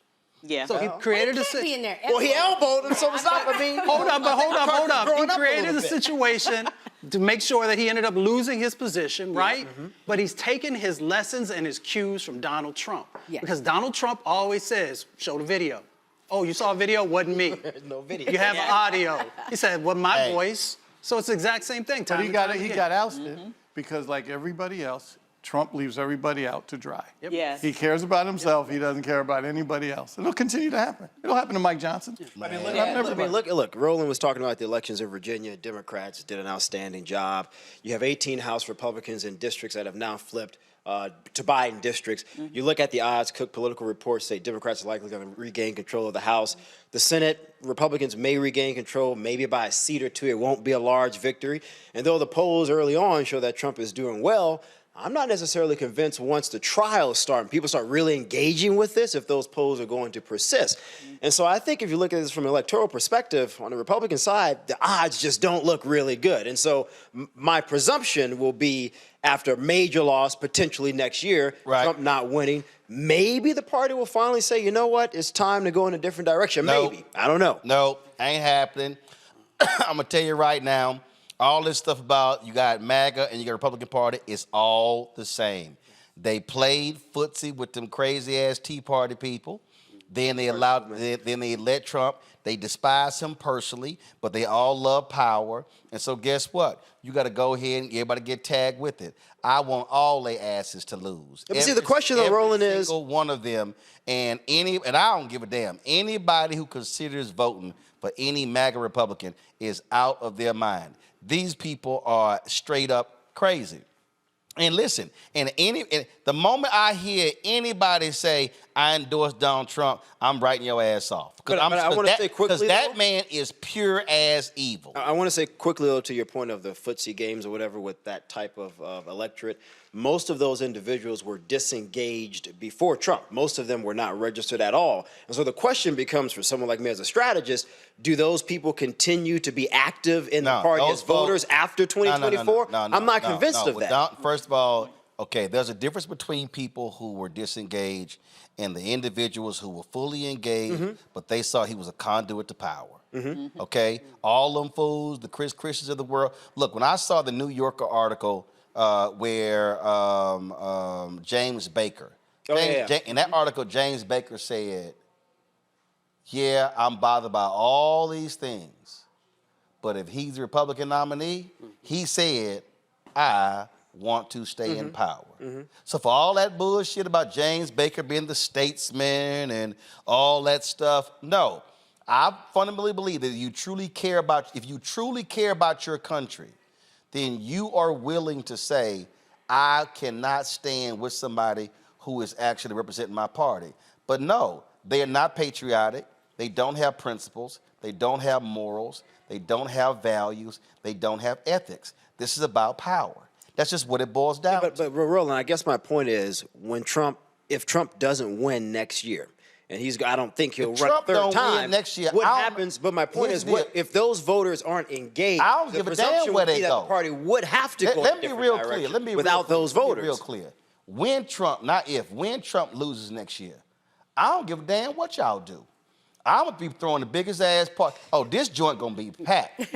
We gonna be sitting here. Matter of fact, I put that CeeLo Green song on. Which one? F you. I put that one on. I don't give a damn. I don't give a damn what happens to the party. Because when you choose to align with that type of evil of a person, you get everything that comes to you. Michael said it earlier, that man don't care about nobody. There is no bottom.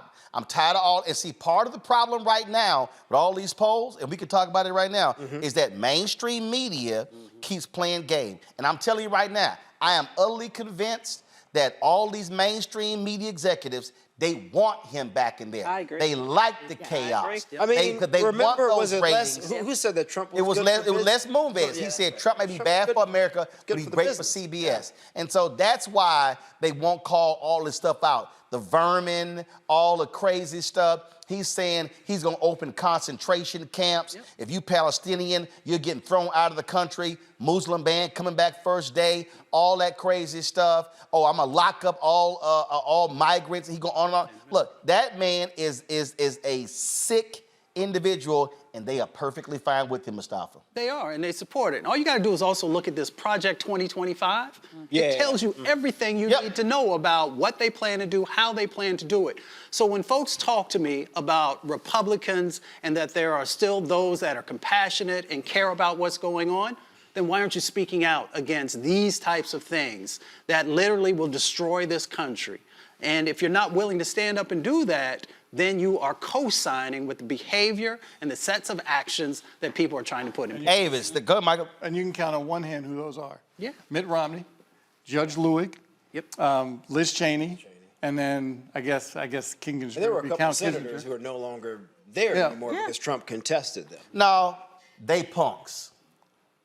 You talking they about? Would have lost. No, they would have lost. No, they punks. You talking about Jeff Flake? Out of Arizona. Out of Arizona. In Tennessee. I can't remember his name. Was it Corker? Yeah, Corker. Bob Corker. Yeah, Bob Corker. That's it. See, here's why they punks, okay? Because they were afraid to run. They were afraid to run. See, my whole deal is, I say, no, run. And if you lose, you lose. But you call out that evil on the other side. Now, they didn't want to do that. So every time Cheney ran. Every time that punk, she ran. Yeah, she did. She knew she was going to lose, but she ran. But she ran every time that punk, Jeff Flake, would be out, people talk about it. Oh my God, Jeff Flake gave this great speech. I don't give a damn about whatever speech he gave, because he was a punk. They were afraid to tell that man to his face that he was wrong and evil, because they're afraid to lose. And the reality, Randy, all these cats, privately, Lindsey Graham privately trashes Trump. Absolutely. Rudy Giuliani probably was trash. They all trash. They know he's an idiot. They know he can't read. They know even more than we know. They see Oh, absolutely. But conduit to power. And you had Bill Barr on Fox News and CNN laying out all of the wrong stuff, and then was asked if his ass is the nominee. He said, I'd like you to still vote for him. I'm like, and you the damn problem. I'm like, that's the problem. They care about power. And what I'm trying to warn all these black people who are sitting there saying, man, I'm turned out, I'm not gonna vote, or I'm gonna think about Trump. There is not a damn thing that black people care about that these folks are gonna support. And that Project 2025, I'm gonna dedicate a whole show to that. Because Avis, what these people are planning, they have already made it clear.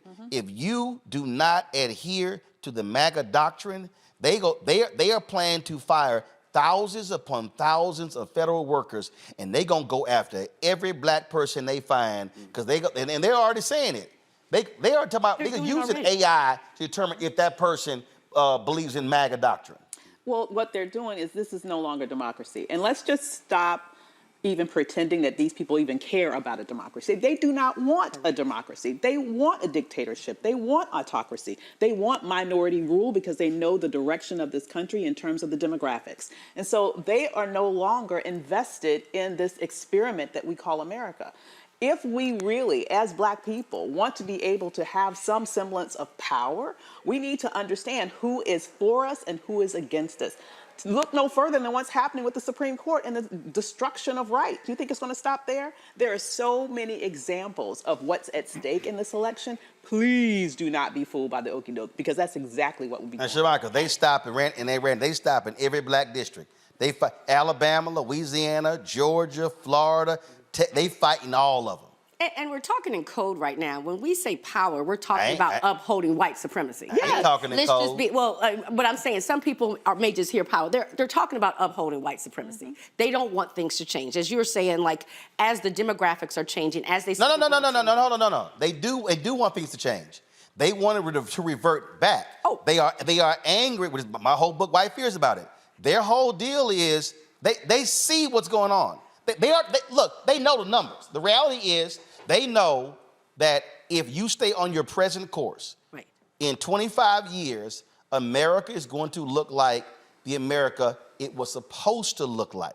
But when their whole deal is like, no, we can't have that. But when I say they don't want it to change, who still holds the power for the most part right now? Them? Right. And so that's what they don't want to change. And the way the numbers are going, that will change if they don't cheat like they are. They don't do the redistricting and things like that. And so that's what it's all about. And so I don't know why anybody black could think that includes them. It is befuddling to me. Well, I've been saying about young white voters as well. Again, here's my whole deal. Okay, where I come from is like in sports. Fine, if you win, you win. Yeah. Okay, but not if you cheat and go, I won. No, your ass didn't win. You cheated. And the bottom line is what they're trying to do when it comes to voting rights, when it comes to removing voting locations from college campuses, off the campuses, because they don't like it. I mean, look, my alma mater, Texas A&M, right wing, okay? They removed, Brazos County removed the early voting location off of the campus of Texas A&M. We talking about a university with 70,000 damn people. Right. 70,000 damn people, okay? Hell, Texas A&M is bigger than 2 damn cities, Bryan College Station. But their whole deal is, yeah, it's too many of y'all voting. We don't particularly like how y'all voting. That's what they're doing. And they said it, Shermichael. The guys in Pennsylvania, now the Speaker of the House in Georgia, they said, if we allow access to the ballot, we lose.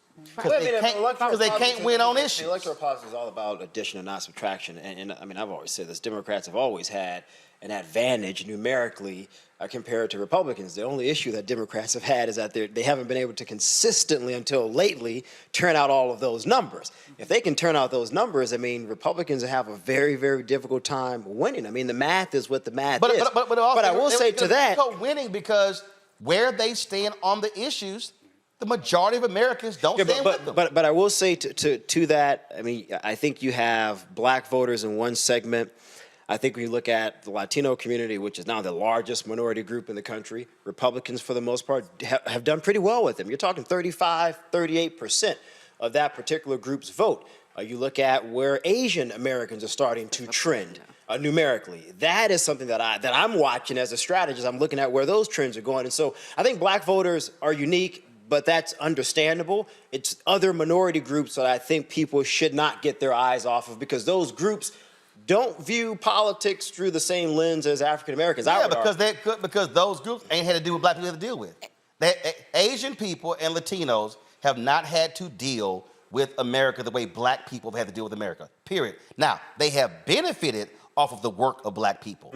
They have taken advantage of the work of black people. So, of course, it's not going to be the same. But the fundamental problem with black voters is the fact that those who don't vote. Again, when you start looking at numbers, 32, 35, 38%. We said when Don Scott was here, it was 32% 32% turnout in Petersburg, Virginia. Sister One lost by 173 votes. If black people, come on in here, Congressman Andre Carson, we talking your language. It's just like being black at home. You walk into the house, just pull a chair up. Somebody grab Congressman Carson a chair. Come on. Yeah, we live. Come on. It's a black network. It's a black network. Just stand right behind us. Stand over. That's good. But again, though, so the problem we have, you good? Stay right there. This is Mustafa. The fundamental problem we have is if Petersburg, the sister would have won if that was 33% turnout. It was 32. Right. So the problem is that we turn out our numbers, we sweep elections. We simply not turning out our numbers. That's true. To Michael's point about the other minorities outside of the African American community, the GOP has done a great job on messaging. All they say is the word socialism. Yep. And that works with them. They don't have to do anything else. They don't talk about any Obamacare. They don't talk about because if you come from Venezuela, you come from these countries, you know, here's socialism. You're like, yo. Exactly. Oh my goodness. I ain't trying to hear that. Yep. So, absolutely. Cubans. Absolutely. I would also add to that, I also think that there is a component of religious conservatism that resonates very well with some of those other groups, and many African Americans are conservative. One issue. One issue. Abortion. Hold on. Is a big one. The reason I don't say religious conservatism, no, because it's one issue. It's abortion. Because here's the whole deal. The same Catholic Church is ardently opposed to the death penalty. It's amazing how folks skip that one. Right. But they tout the Catholic Church. But that's a big deal, though, Roland, my point for some of the other minority groups. I understand that, but I'm making a point here. I'm saying those are people who ain't pro-life. They anti-abortion because they love talking about the Catholic Church's position on abortion, but they never talk about the Catholic Church's position on the death penalty. Yep. Let's also think about this whole point of white supremacy. Let's also be real about the fact that there are components, particularly if you look at within the Latino population, for example, that the aspiration is to pass for white. Let's just be real about that. And so there is a desire to uphold white supremacy. And they see that as a way that they can sort of move over to this sort of right-leaning political stance so that they can be favored by the white majority. So when you talk about the nation becoming a majority people of color, I'll go, pump the brakes, because how many of those Latinos we identify as white Hispanic? Right. Yeah. And Right. they literally are changing the rules. I mean, Texas did that, right? They're literally changing what it takes to qualify as white because they don't want us to be seen as the majority. Well, because 61% of Texas right now are a minority, but 61% of the people who vote in Texas are white. So, again, if you use your numbers, you can win elections. And a growing number, I should add, I was just reading a study about this, I think from either Harvard or MIT a couple of weeks ago. A growing number of ethnically or demographically background Latinos are identifying as white Latinos. We've seen a trend.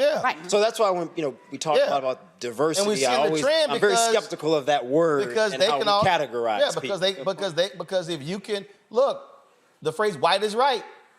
Bottom line is, they're like, man, I ain't trying to identify with them. If I can identify with the white folks, I'm good. No, that's Seriously. real. Yeah. And we got to deal with the fact that racism comes from those countries as well. Being in the DEI field, the only time they would count themselves as minorities is for those numbers. Yeah. So, okay, you're a minority today because we want to say we have 26%, but these are white passing Latinos at these companies and people who associate with whiteness, right? But when they want to get their numbers up, okay, but we are very diverse in this company because we have this many, right? So, they play that game very well. Yeah, okay, all right. You keep doing that here. I'm gonna start calling people out. That's why when I sit in meetings, they be like, well, you know, Roland, can you say minority? No, I say black. I was in one meeting. It was a school choice meeting, and there's one guy, he was Hispanic. He goes, you know, I keep hearing black. You know, I'm Latino. I said, hey man, you are more than welcome to launch school choice is the Latino choice. I said, I'm here for black people. I said, I'm here for black people first. Then the rest of y'all can do what y'all want to do. Roll here for black people. And literally it was about 30 folk in the room. It was 2 black people, 1 Latino dude, and everybody else was white. I said, I want everybody else, rolling here for black people.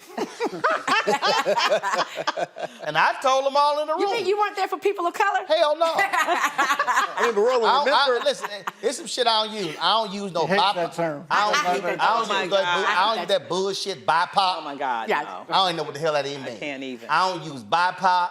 I don't use people of color. I usually say black and minorities. I don't even put us in the minority category. I put black, everybody else in the minority category. Do you like black and brown? Huh? Do you like black and brown? I might use black and brown depending upon what part of the country I'm in. Because I ain't saying black and brown in Florida. Now, I do know there's some black and brown coalitions, but even with that, I covered the battles between African Americans and Latinos when it came to power in Houston. But and look at Los Angeles. Police department, fire department, what's happening in Los Angeles. Yep, you covered and all of that. And so people have to understand, again, I go back to power. And what I keep saying to black people is if you look at numbers, in many ways, Latinos have demographic numbers, but they are not registered. Right. Our problem is we got the numbers, and in some cases, we're registered, we simply don't turn out. So that's how I look at it as well. All right, hold on one second, y'all. We come back, our marketplace segment. Black-owned golf equipment company. That's right. It actually is real. Michael, you brought me some Titleist Pro V1s, but these brothers, they got their own golf balls as well. We'll talk to them next right here on Roland Martin Unfiltered.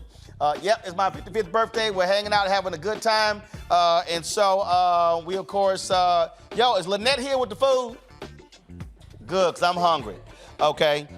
So we were sitting and talking about all these old fronting folks because of minority. You know, every time I think about that, all I think about is sitting here jamming MC Breed. Ain't no future in your fronting. Every single time. That's how I think about it. All right, y'all. We'll be right back. Roland Martin Unfiltered, the Black Star Network. Hey, today is the one day of the year we all pretend you are the favorite child. Enjoy. Love you, big brother. Happy birthday.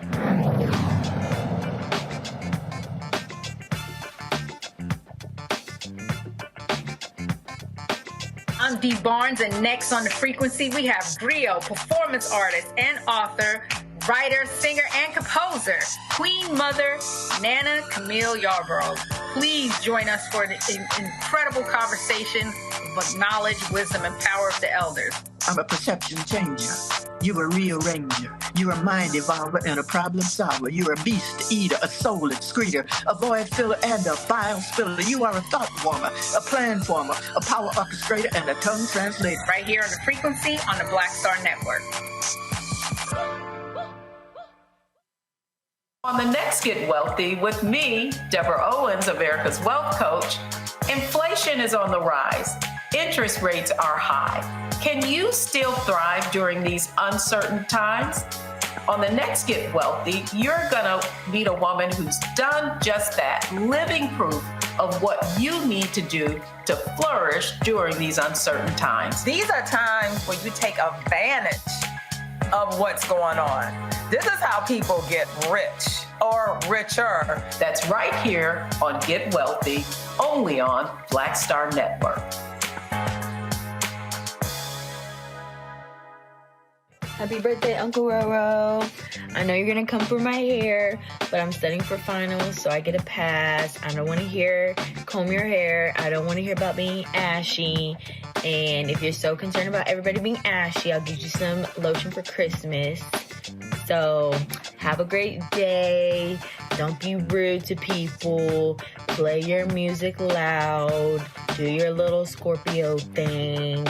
But whatever. Have a good day. Rockhead Uncle.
Atlanta-based company is the first ever black-owned company, folks, to come out with their own line of premium golf balls, actually conforming to the rules of golf established by the United States Golf Association. The Renegade MBU is a 3-piece TPU golf ball. Offers a premium performance at a lower price than many of its competitors. The ball is designed for all golfers.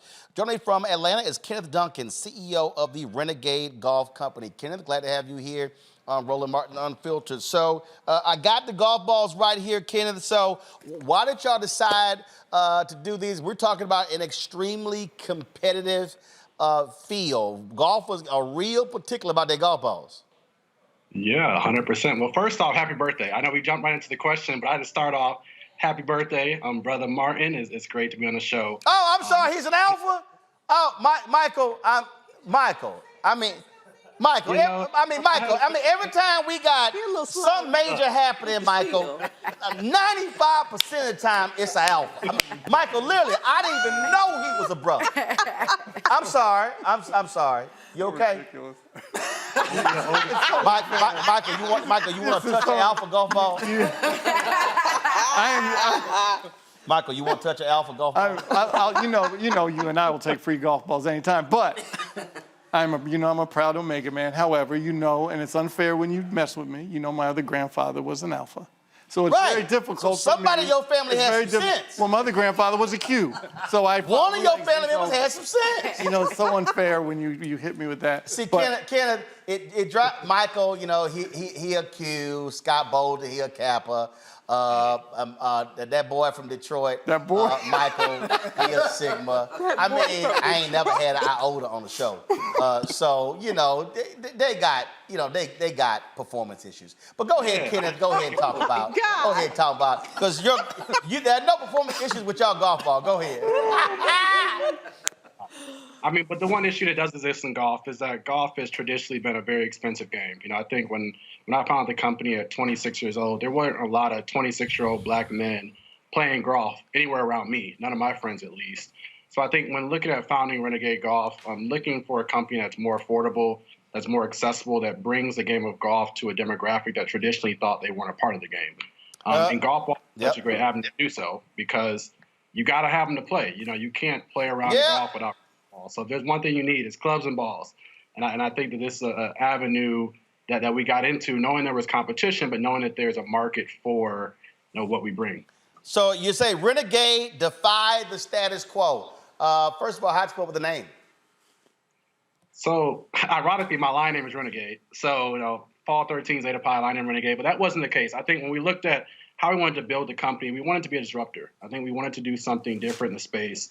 We're so used to people telling us that Titleist exists, TaylorMade exists. These companies, they are there, but they're not doing what we seek to do in the game, bringing in a new base of players that may not be there currently today.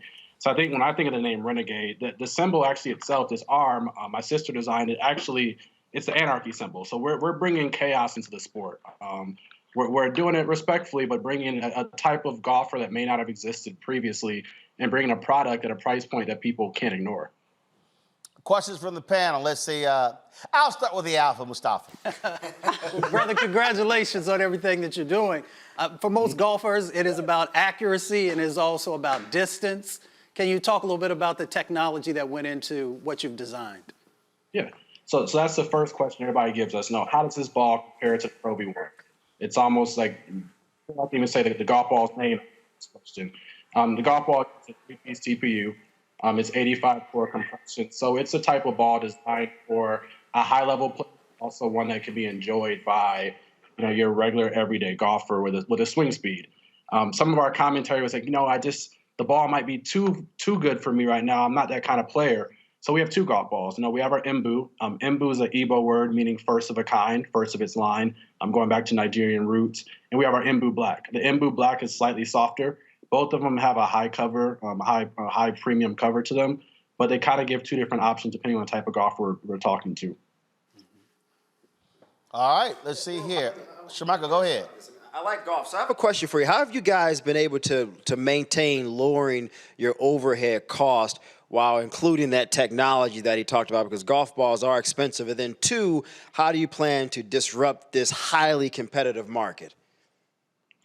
Yeah, so some of it, honestly comes with scale. I think that early on you may have to take a margin cut. I tell a lot of business people that ask me for advice, sometimes being a little bit lower price means you might have slightly lower margins than other companies do.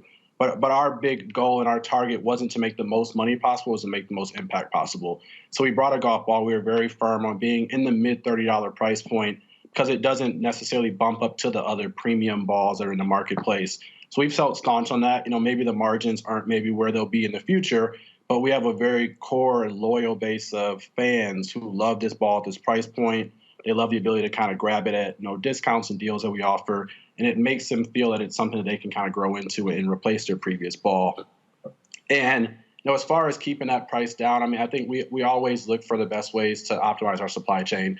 I think a lot of business is finding ways to optimize things, whether it be reducing costs with shipping, whether it be finding different distribution channels.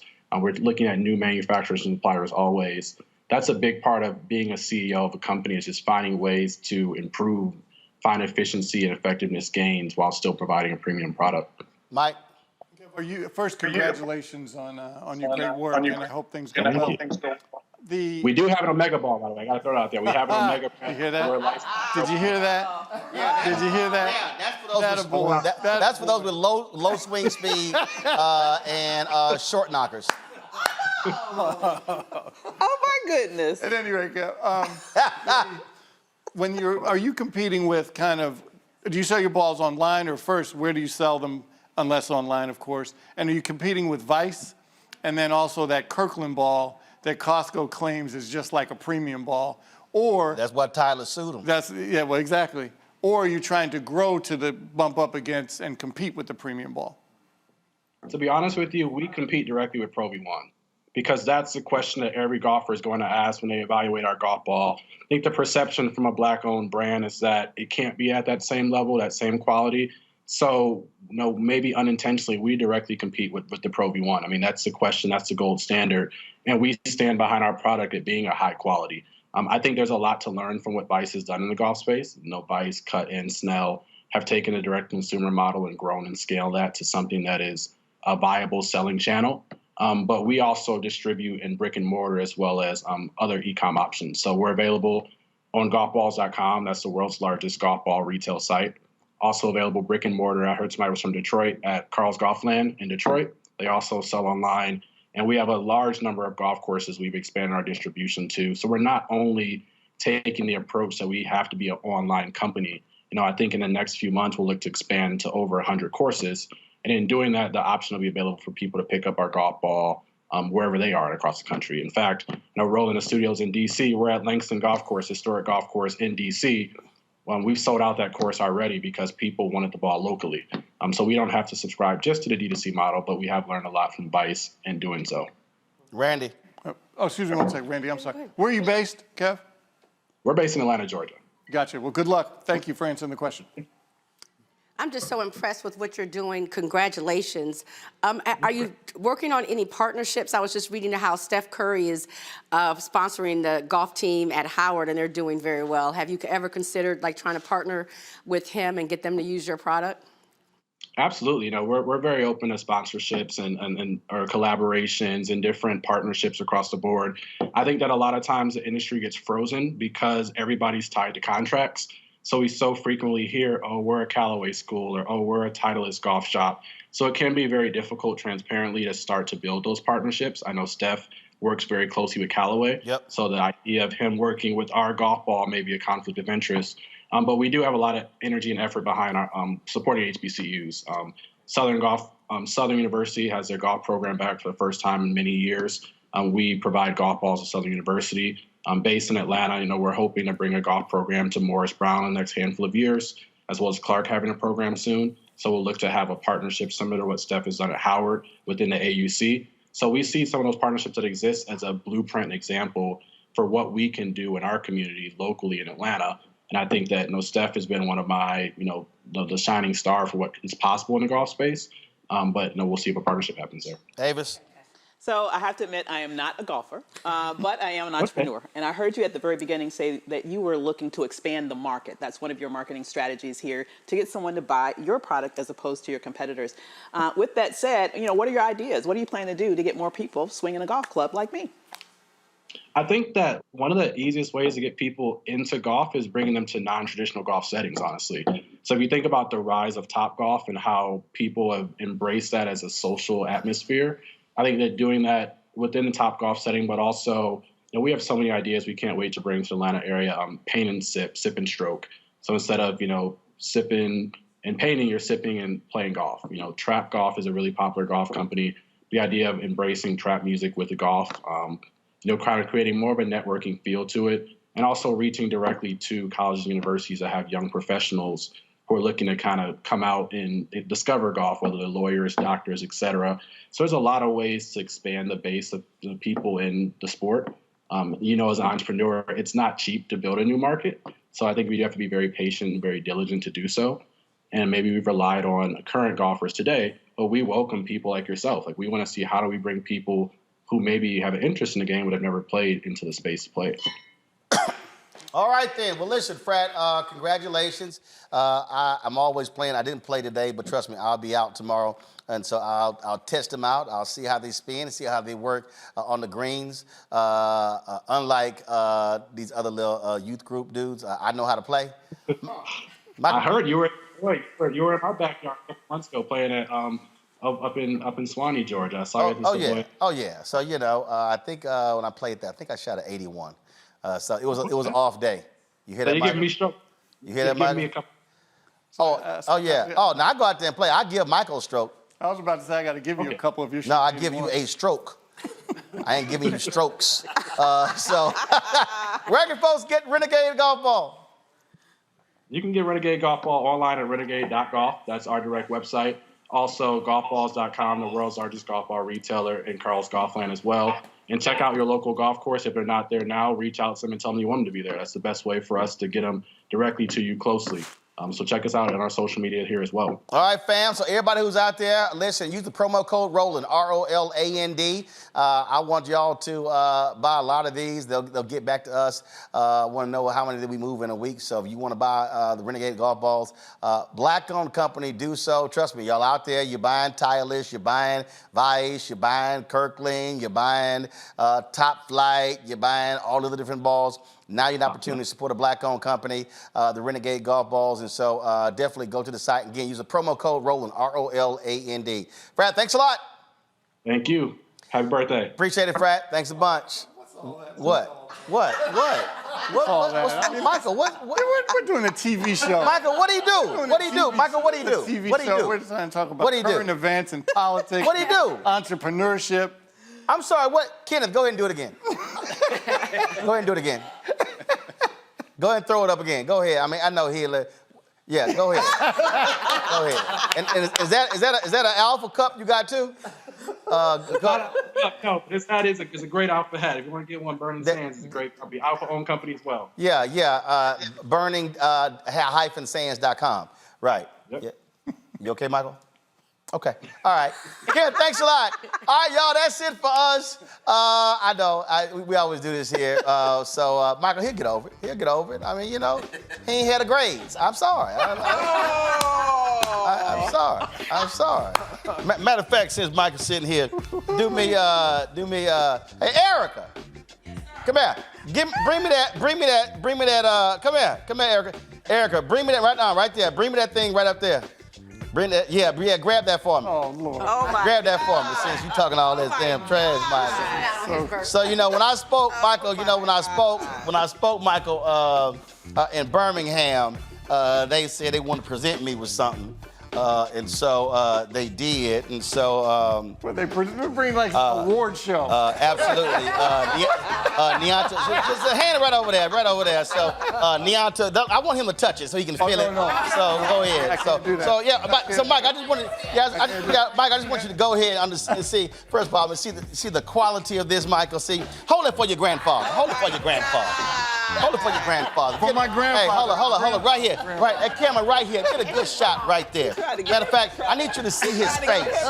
So, just so he understand that. Congressman Bobby Scott, fellow Alpha, come in here. Come here. Congressman, we got a little maker over here. You know, he upset. How are you, my friend? He upset. That's right. Go ahead, Mike. No, just stand behind Michael. Stand right behind Michael. We're gonna stand right here. So look at that camera right there. Look at that camera right there. So Michael, on 3, say, who's your daddy? Who's your daddy? That's how we do it. All right, y'all, that's it. Let me thank everybody for being on today's show. It's been fantastic. We're about to turn the music up. The food is here. That's called the flyaway sign. The food is here. So looking forward to it. I appreciate it, Fred. Thanks a lot. Congresswoman Crockett came by. I don't know where Congressman Carson go. He's still here? Yeah, he was here. Like, where'd he go? So, all right, so we're going to see him in a second. So, y'all, don't forget, supporters of what we do. Join our Bring the Funk fan club. See your check and money order. P.O. Box 57196, Washington, D.C., 20037-0196. Cash App, $RM Unfiltered. PayPal, R Martin Unfiltered. Venmo is RM Unfiltered. Zelle, Roland at RolandSMartin.com. Roland at RolandMartinUnfiltered.com. All right, folks, that's it. I'll see y'all tomorrow right here in Roland Martin Unfiltered on the Black Star Network. Michael, you know Alpha's rule. I'll see y'all tomorrow. Holla!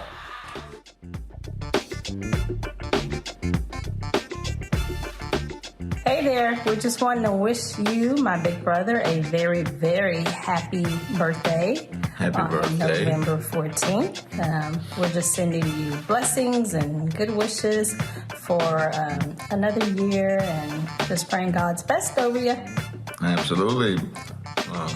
Hoping everything goes well for you, and I know that Jack's got big plans for you, so happy to hear about that after it's all done, and just want you to know we love you and we're proud of you, and look forward to connecting with you soon. Take care. We love you. Celebrate well. Happy birthday, Uncle Roro. We love you. Have a good day, BK.